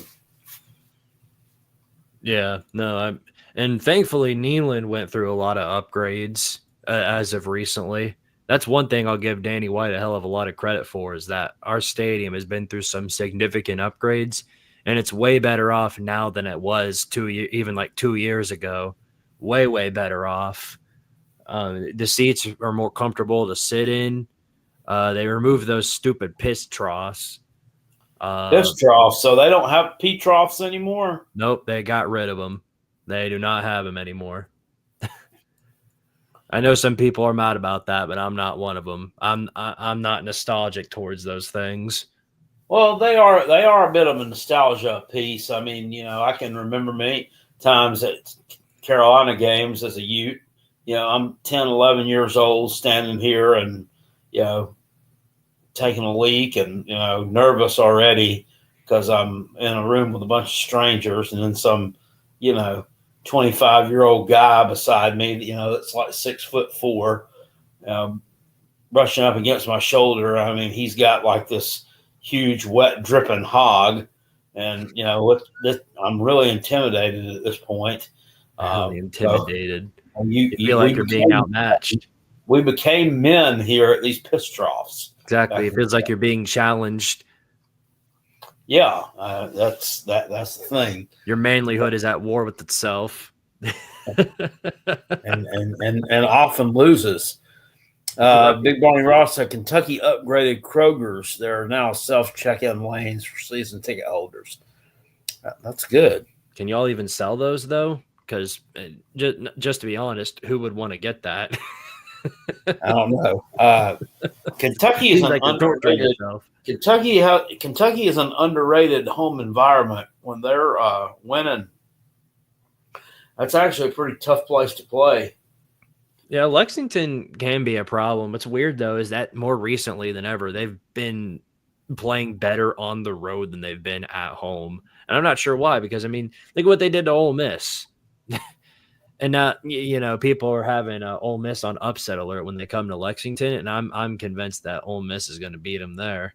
So I don't know. It's a very, very weird situation. Yeah. Eddie, thank you for the super chat. It says, Jackpot, love the channel. I didn't mean to piss off Kentucky Blue Balls earlier because this is all in fun. Love football talk as a Gamecock alum. Everyone have a good night. You have a good night, too. Big Barney Ross will be just fine. He can hold his own. I'm sure that he didn't take it personally. I don't know what y'all were doing over there. If he's a Kentucky fan and he's sticking around for this long, yeah, he can handle some stuff. There have been a lot of them. I mean, there have been a lot of them who have disappeared. God, what was that guy's name? Kentucky Bluegrass Sports Media was his name. Was always over here gum bumping. He's gone. I had a guy named Kentucky Durbin who shows up at the beginning of the football season every year, gets into contests with his wife, claims that he's going to win it, claims that they're going to beat us by 4 touchdowns. Neither one ever happens, and he always just goes on ahead and disappears. Mm-hmm. Big Barney Ross is a real one. Big Barney Ross, thank you for the super chat. He says he's not mad. Yeah. There's some Kentucky guys over at my channel too, and they recently came over, and they're all of the same consensus that they know they suck. They know they're not going to be very good, but they're going to suffer through it anyway, and I got to respect that. They might win 6 ball games next year, 6 or 7 games. I mean, they may overachieve. Very often that happens with these teams that everybody's discounting them. Everybody's throwing them out with the dishwater, and all of a sudden you turn around and look, and they've won 7 or 8 ball games, and they were on nobody's radar. Well, I think they're in a situation where they need to, because Mark Stoops, his job is hanging on by a thread. Yeah. I mean, I'm looking at the Tennessee slate coming up. I think they're going to beat somebody this year that they shouldn't beat. I don't know who. I mean, winning at Alabama, I think, would prove to be very difficult, especially when they've had their number at home. Knocking off Georgia at home, I mean, I don't know. I maybe could see it later in the year after Aguilar kind of gets that offense down, but early in the season, I don't know. But it's year 5 under Heupel. Back in year 1 and 2, we could use depth as an excuse, but the excuses are wearing thin when it comes to beating these guys in places we shouldn't. I think this has got to be a year where one of those things happens. We beat Georgia, Florida, in Gainesville, or Bama in Tuscaloosa. One of those 3 things needs to happen, because we can't just be getting beat by them in this position every single year. I don't see any reason why Tennessee shouldn't be able to beat Florida. Other than the swamp curse, And the big problem is that it's a Heupel thing that I've noticed. Whenever he's in these really tough rivalry games, he won't like everybody knows Heupel has this sort of aggressive coach, tries to be as aggressive as possible, makes big plays every time he can, but that's not what happens in these rivalry games. He never does that anymore. He always tries to play soft, conservative, and don't give the ball away, basically. And that's not going to work against these, because they're going to give you everything and more. Florida's going to give you that. Alabama's going to give you that. I mean, they're going to be fighting with everything they've got. But, you can't go in there and then just play super conservative, not try to take any risk, and then hope that everything goes your way, because it won't. We're going to get blown out again. So I certainly hope that that's not how that pans out. But I'm going to be crossing my fingers and praying for the best, because Lord Almighty, we need it. Yeah, I've got a little friendly wager with someone on here, and I could just be setting myself up to throw away $50 or whatever it is that I wagered straight up. It might have just been $20. I think it may have been, but I think Tennessee. You know how they play on the road, and they don't have the best of luck on the road. I think there's a legitimate shot. You probably think I'm silly, and maybe I am. I think there's a legitimate shot they could take the upset in Starkville. How bad of a loss would that be? That's not a wild take. In fact, I think that's what I really do think that's what happens. I mean, and that's not a take. That's not a I'm a Gamecock fan. Fuck Tennessee. Ha ha ha. That's not one of those takes. I just looked at it, and I looked at Mississippi State. I said, you hadn't won an SEC game in 2 years. Where's one they could win? It's probably going to be at home if they win. And I look, and I'm like, they don't play that well on the road. They've lost to some teams on the road they shouldn't lose to. It's not wild. It's really not in that game. I mean, we have one of those losses every single year under Heupel. So I feel like, with that being said, I feel like Mississippi State could definitely be that one where that happens, because we do that every single year with a team we're not supposed to, and it's ridiculous. It's sad, and to be honest, that's probably my main concern, because I feel like if we just do that every single year where we drop a game we're not supposed to, plus the additional can't beat Florida, Georgia, or Bama, it's just going to be mediocrity every single year, and eventually the fan base is going to get tired of it, and then it's going to be Forest ass all over again, and I really hate for that to happen. The jackpot. I hate to leave you dry, man, but I got to skedaddle on out of here. I'm gonna have to shut this down too. It's getting late. I've got to get up early. I hear you, but man. I appreciate you coming on and chopping it up for a while. And you're always welcome over here. Yeah, brother. All right, appreciate it, brother. See you later. All right, Squid. Have a good evening. Brian says the Cats down in Pensacola are having a lot of faith in their Auburn team, and I don't see it. They get mad at me as a Clemson fan when I tell them they get all of our hand-me-downs. Yeah, they so in Pensacola, that's dominated by a lot of Auburn fans. That's weird. You'd think that, which is strange. You'd think that would be Florida State country. That's not that far away from there. But I could also see that because Auburn is just straight up into Alabama there from Pensacola. Just kind of weird too. In that down in there are certain states where the dominant team in a certain little section, a certain little pocket of the neighboring state, or you've actually got more fans of the team on the other side of the state.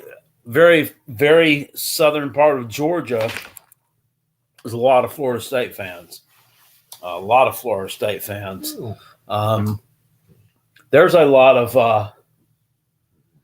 Clemson fans in Western North Carolina. It's not UNC and NC State and all that. Yeah, I see a lot of Clemson orange in Western North Carolina. I see a lot of Tennessee stuff there too. Billy says he lived in Niceville for 23 years. The Panhandle is full of all schools, a lot of retired military supporting various schools. I got you.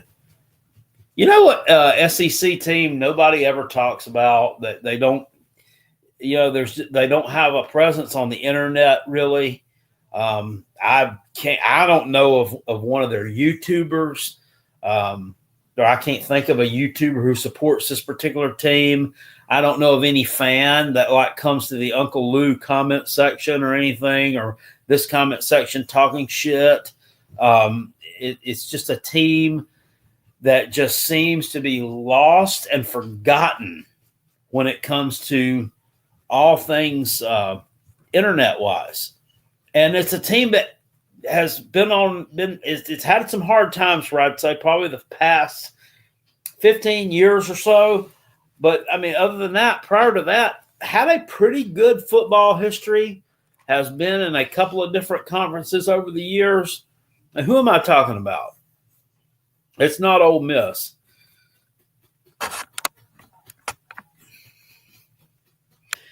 It's not Ole Miss, but it's a team. It's produced a lot of NFL talent.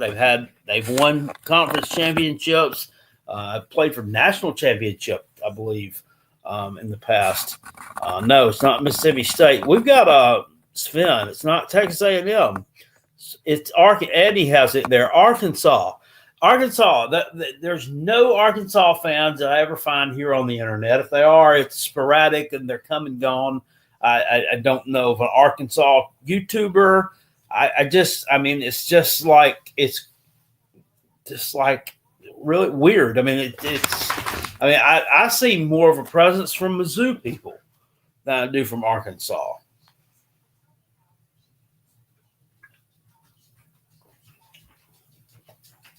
But if y'all remember, Darren McFadden, Felix, what's the name? Felix Jones.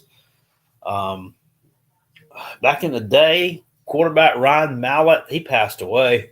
What was that other quarterback's name? They had a Matt Jones too, the quarterback, big guy played for them back in the day. But Arkansas used to be pretty good. Peyton Hillis, yeah. That was a long time ago, man. But they've had a lot of good players at Arkansas. Ryan says they don't have internet there. No, that's lies. Billy say he remembers Arkansas was in the old Southwest Conference. Yeah, the Southwest Conference. Southwest Conference was a slobber knocker for sure. Back in the day, you had Arkansas was the only team in it outside of Texas. It was Arkansas, Texas, Texas A&M, Texas Tech, Baylor, Houston, SMU until they had to quit playing football. TCU, I guess, and Oklahoma State were all in the Big Eight. So they were in the Big Eight with Colorado, Kansas schools, and Missouri. So yeah, those are some crazy times. Yeah, like there was no West Virginia in the Big Eight or any of that crazy stuff, which I've always thought West Virginia should have been in the ACC. I just geographically, I mean, it fits. I think Maryland never should have left the ACC either. So you'd have West Virginia and Maryland in there in the ACC playing each other. That'd be a rivalry there. I think Boston College and Syracuse and probably Pitt never should have been part of the ACC. But the thing is, up there in that part of the country, you have Pitt, Boston College, Syracuse, Rutgers. Talking about up in the northeast part of the country. If you go from like New Jersey and Pennsylvania and take that cutoff and throw that line up there. And then even if you throw Penn State in with them. Okay, well, I mean, Penn State's just going to obliterate all those teams every year, and you wouldn't even have a conference. I mean, you still don't have enough to play in conference. That's like 6 teams. You don't have enough power conference teams up there. So I feel bad for West Virginia. It's a geographic outlier. Yeah, I mean, it doesn't make any sense to be in the Big 12. They should be in the ACC. So, I mean, even being in the Big 10 geographically makes more sense. But then again, we've got Oregon in the Big 10 too. So what sense does that make? They need to. I think, I don't know. All that shit needs to be cleaned up. They should never have done all that, but they've already went and done it now. It's just craziness. Well,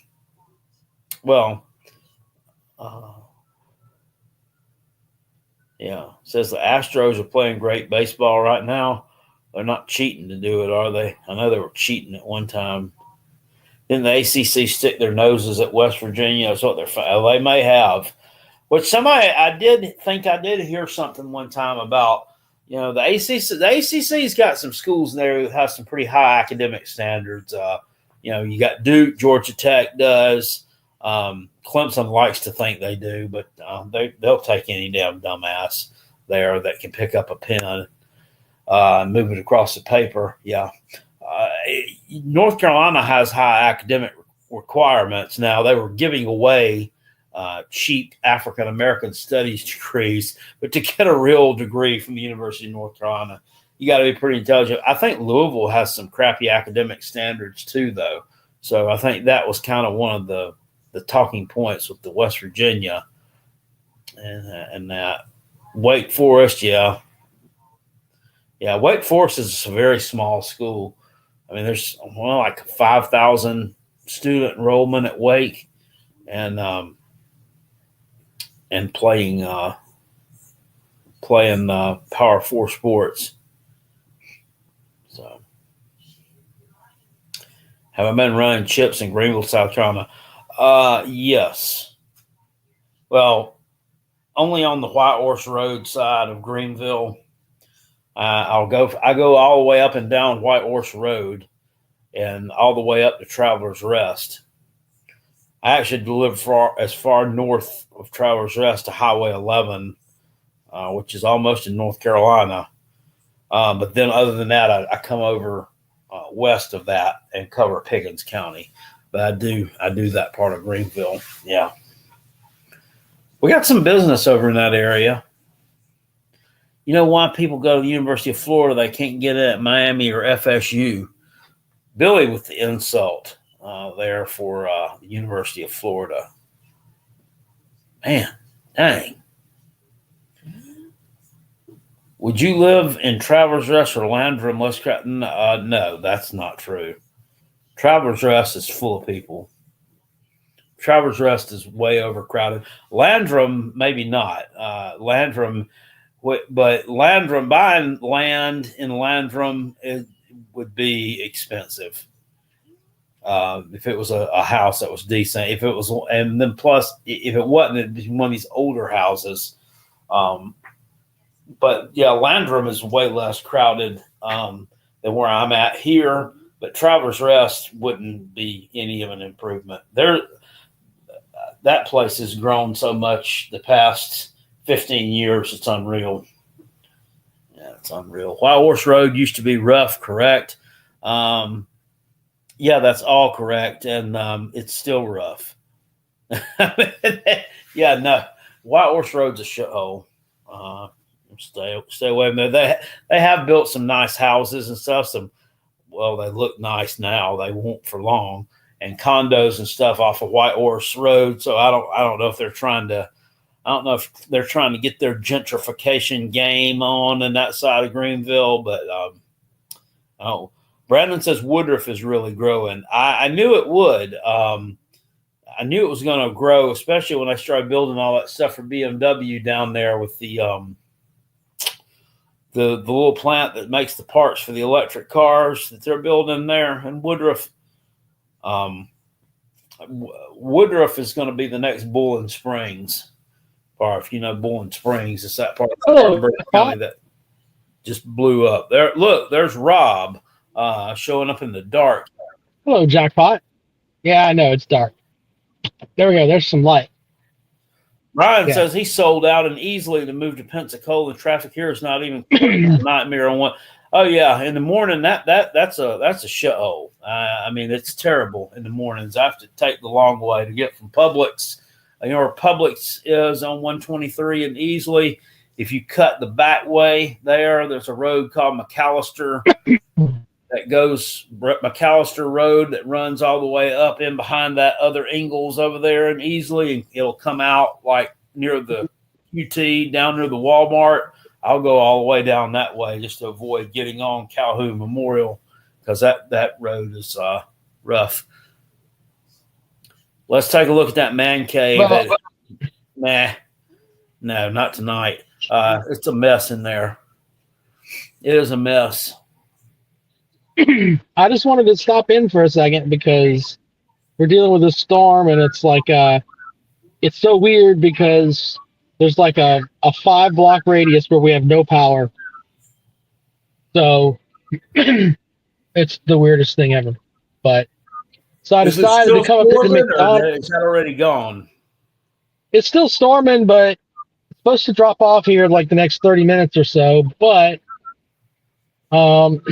we still have no power. Like the guy from Dominion sitting in his truck at like the transformer box, like right up by our house. I mean, he may be there watching this show or doing something. I have no clue. So, yeah, it's probably watching stuff on the internet. I'm on break. Yeah, I'm on break. But anyway, I just wanted to check in for a second. Not gone yet. He might not be allowed to touch anything until, He might. I don't know, man. Probably not allowed to touch anything until all the lightning is gone out of the area. Kind of like with college football. You got to wait 30 minutes for the last lightning strike. Yeah. Nate's here and there said it is storming there. I'm at Anderson and Walmart. It's, That's probably just some shoplifter there, Nate and Anderson at the Walmart. They got caught and they're throwing them up something. I wanted to go over one thing really quick, Jackpot. I don't know if, and forgive me if you've already gone over this, but apparently, when it comes to the running back, Henderson is on his way to find Jesus at Rivalry. I didn't expect that to happen. Did you? No. And that's that was kind of crazy that he found a landing spot that quickly. Makes me wonder if I didn't mean to interrupt you, but that makes me wonder if something wasn't already in the works, or how do you? Will this Chadwell guy? Will he just take anything? I'm starting to get into the camp where I think that Chadwell is kind of a piece of shit. Starting to believe that. I don't know. So, do you have a story on what this dude did or why he got kicked so quickly? I've heard things, but it's one of those things that it's some of it may be true and some of it may not be not true, but it depends on which insiders you read. Some of them are putting out a lot of stuff that just isn't true, but from folks that know that are up there, it just was a bad fit. He came in thinking that his poop smelled like roses, and dude, you're from fucking BHP. God. Well, but he was a dominant player. Now, if we're going to be honest, he was a dominant player there. Yeah, but this is true. But you humble yourself. You're going to a place that won 2 national titles in the last 10 years.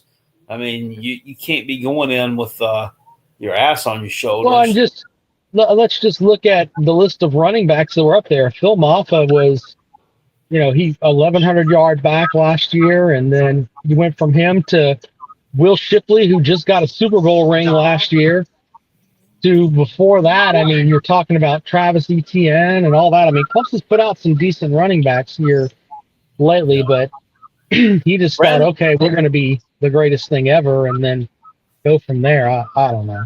Brandon Kuhn coming off the top rope with some knowledge with the kicking it old school, says Muschamp took Caleb Chalmers in 2016 after Dabo kicked him off for possession of marijuana. Do you remember that? I do remember that now. I do remember that. I remember that. Beater Busa says, what's up with the voice of college football? That would be Mark Rogers, I guess. Dropping a video going over how flawed Clemson is in the whole damn video. Then at the end, he says they go 11-1. Wild. Yeah, he's a little different. Mark Rogers is. He got some good takes. I didn't care for his take with on the Gamecocks, but it is what it is. Everybody's got their opinion. There's going to be some people are going to be they're going to be biased one way or the other. But I was talking to someone the other day. And it's something we kind of talked about before, but it was like, Shane Beamer has essentially the same record that Will Muschamp had after the same amount of time. But if you ask Gamecock fans about Shane Beamer, it's he's light years better than Muschamp. But if you look at his record, he's really not. Well, you remember the 2017 season, Rob, that he had that 9-4 record, which is the same as Beamer had last year. But honestly, between the both, which 9-4 record looks better? Which 9-4 team was better? I will give you that, but more let's just be honest. Shane Beamer has 2 wins over Clemson, and Muschamp couldn't. He lost bad to Clemson. That's true, and the SEC got the SEC East that Beamer played the first 3 years is a lot better top to bottom. I know there's more SEC East. We'll say a lot better now top to bottom than the SEC East was that Muschamp was playing. Well, we'd have to look that up, but we'd also have to look at the. They were. Florida had kind of leveled up a little bit. Tennessee was definitely better, Tennessee was definitely better. I think, even though they had some decent teams with old Butch Jones there for a couple years. Georgia definitely better. Missouri, I think, definitely better. So yeah. Well, there's also the camp that. Hello, my son's in the back seat waiting for us here in the McDonald's drive-thru line. But Kentucky definitely took a step back. Yeah, well, I think that Kentucky hate here tonight on the channel. I seen someone trying to get under Big Barney Ross's skin, and I'm like, you better pack a lunch, dude. You're not gonna get under Big Barney Ross's skin. He remembers. Fucking Joker Phillips and people like that. He knows bad football. Yeah, you're not gonna hurt his feelings. He gave me a super chat and told me he was just kidding about it. And then Big Barney Ross gave me a super chat and told me he wasn't mad. And I'm like, damn, y'all keep on fighting. I'm getting paid here. I'll just quit my job. I'll just keep duking it out. Yeah. Anyway, I wanted to kind of bring that up tonight because when you look at just the schedule, I was looking at a couple things on it, and it's like one more win for Beamer, but in reality, he has the 2 wins over Clemson are just they've carried him to a point where he's got a lot of grace with the Gamecock fans. Yeah, well, he's lost a few close games, and he probably should have won too. So, yeah. Jerry says, Rob, are you staying in a hotel? No, he's not in a hotel. His cheap ass. Are you kidding me? Come on now. But no, we're in the drive-thru line here. Oh, you went to I gotta order the food. McDonald's? Yeah, it's the only thing open. Oh, Lord. Well, the boy hasn't eaten because Karen was making food, and then all of a sudden, no power. Food and then the power went kaput. That's when you should have went out back and built a campfire and finished cooking it. Well, it was raining, so I guess I wasn't. I mean, it's a fucking lightning storm, jackpot. Let's just go build a fire. It wasn't possible. It wasn't possible. Kentucky Blue Ball Anyway. said he usually eats 4 Big Macs, 2 large fries, 2 apple. Okay, Donald Trump. What it says that Donald Trump eats like 2 Big Macs and 2 McChickens when he goes to McDonald's. I'm like, God dang. He might. Matthew Goldsmith asked me what's my favorite fast food place. Honestly, it's Bojangles here or Zaxby's, just because I like Zaxby's chicken tenders. Everybody will tell me, "Oh, Zaxby's is shit." Well, it depends on, you got to go to the right one at the right time. It's Zaxby's, but honestly, if it was here and I could get to it on a regular basis, Pals, which you only know about in Tennessee. But if you know, you know. Well, if you live in certain parts of southwestern Virginia, you may also know what Pals is. This drive-through, like I can hear the person in there breathing. It sounds like Michael Myers. Arlington, Virginia, off exit. I don't know what number. Interstate 81. Anyway, we're over here trying to get some food. We'll see if this works. No, we're not using a mobile app. No, South Carolina, Alabama comes to Carolina this year. Yeah. All right, Rob.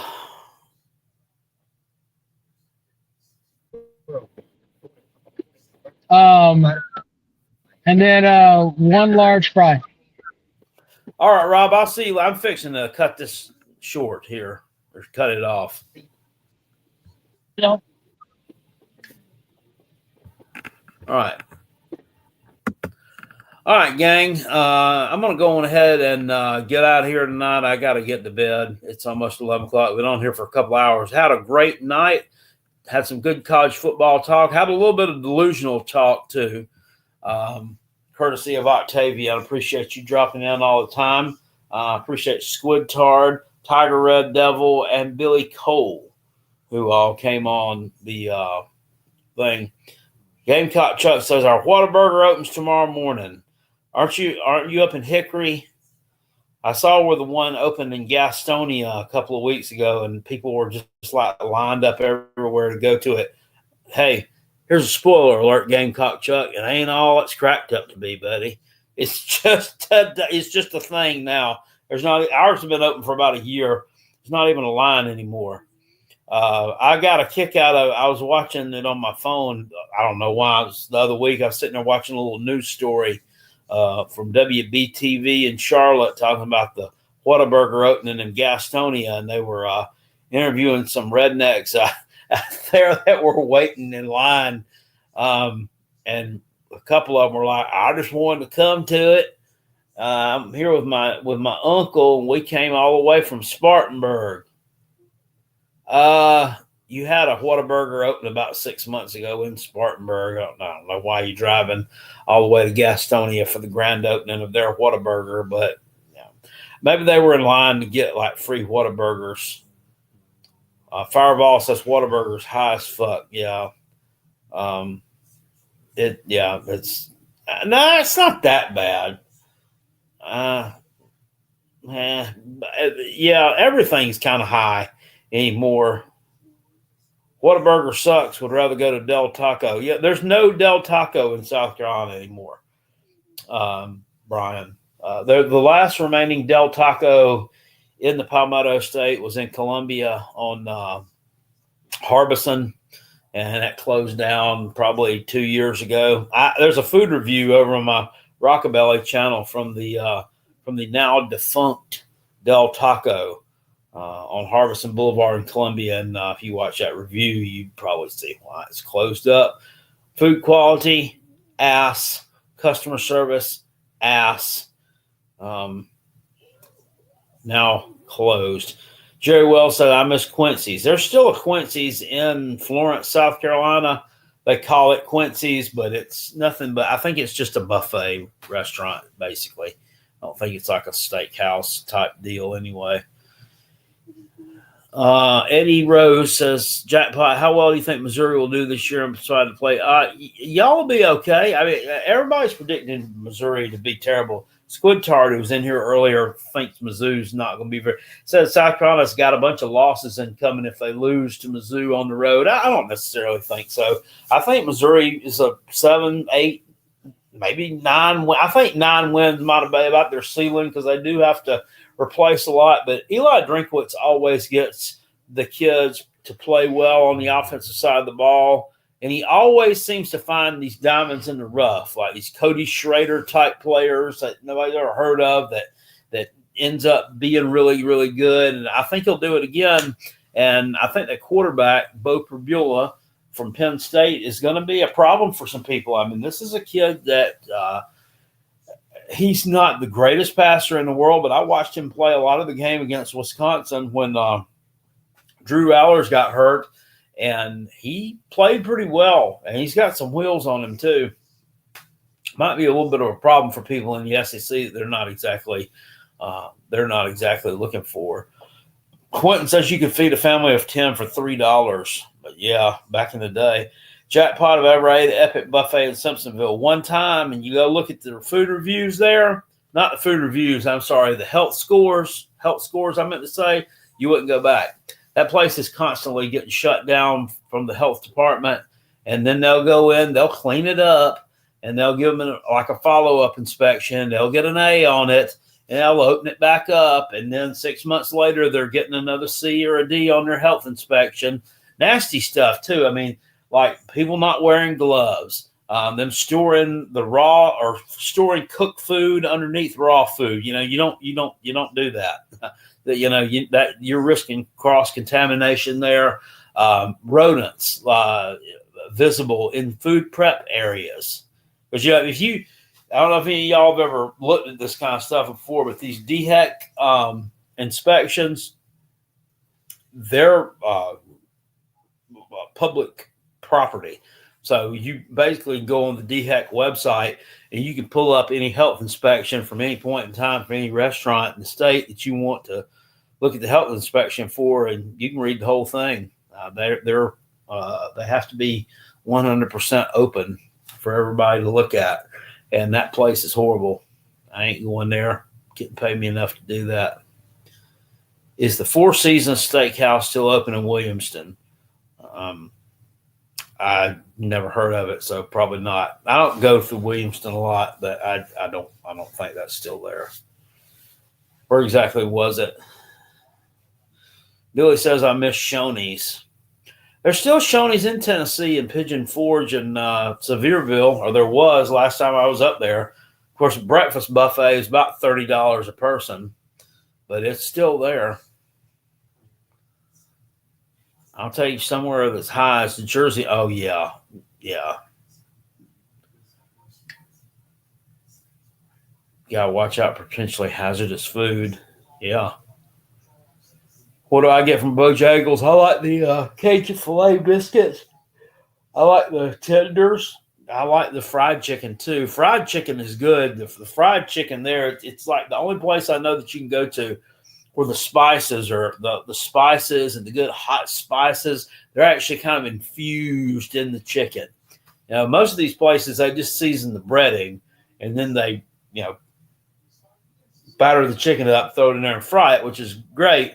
But you didn't, something that they do at Bojangles, they double dip it. They season the chicken first, I think, and then they probably dip it in the wash, and then they dip it in the breading and fry it. It's really good. It's really good. Do I bow size it? I used to.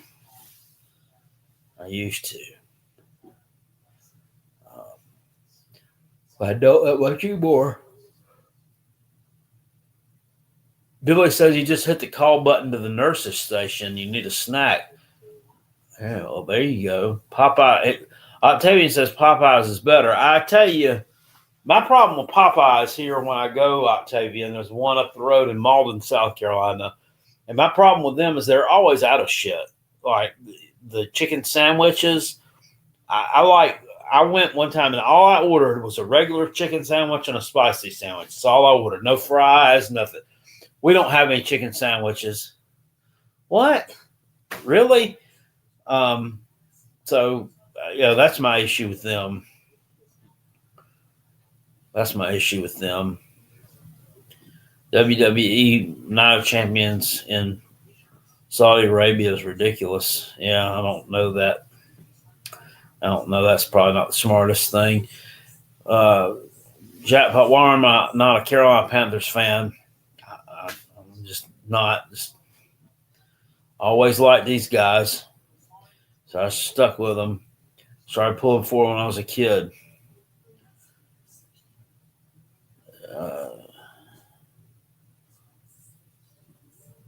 Wow, you should call them, Jack. Yeah, you do. You need to call them up. Tell them, look. I mean, they're not ordering properly.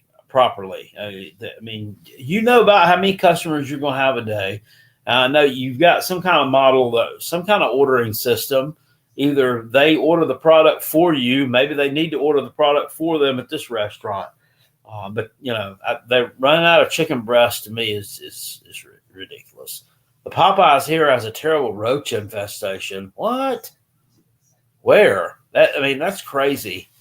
Because they should be having regular routine maintenance for pest control and spraying and stuff like that in and around the restaurant. We ate at House of Pizza. They got one in Lawrence and Clinton. The one in Clinton burned down last year. Is it Miggs House of Pizza? If it is, I've ate from the one in Greenwood before. I know Jack Paws ate at Carolina Fine Foods. Yeah, I've ate at the one in Pickens, Travelers Rest, and Simpsonville. Am I more of a burger man or a hot dog man? Well, I like hot dogs because it's easy and nothing beats a good hot dog, but I love burgers too. Really deciding between the two is kind of difficult. It's kind of difficult. Anyway, all right, guys, it's been a good one. I will see you all later on. Appreciate you. Thanks for dropping by, and I'll see y'all Sunday. Peace, and I'm out of here.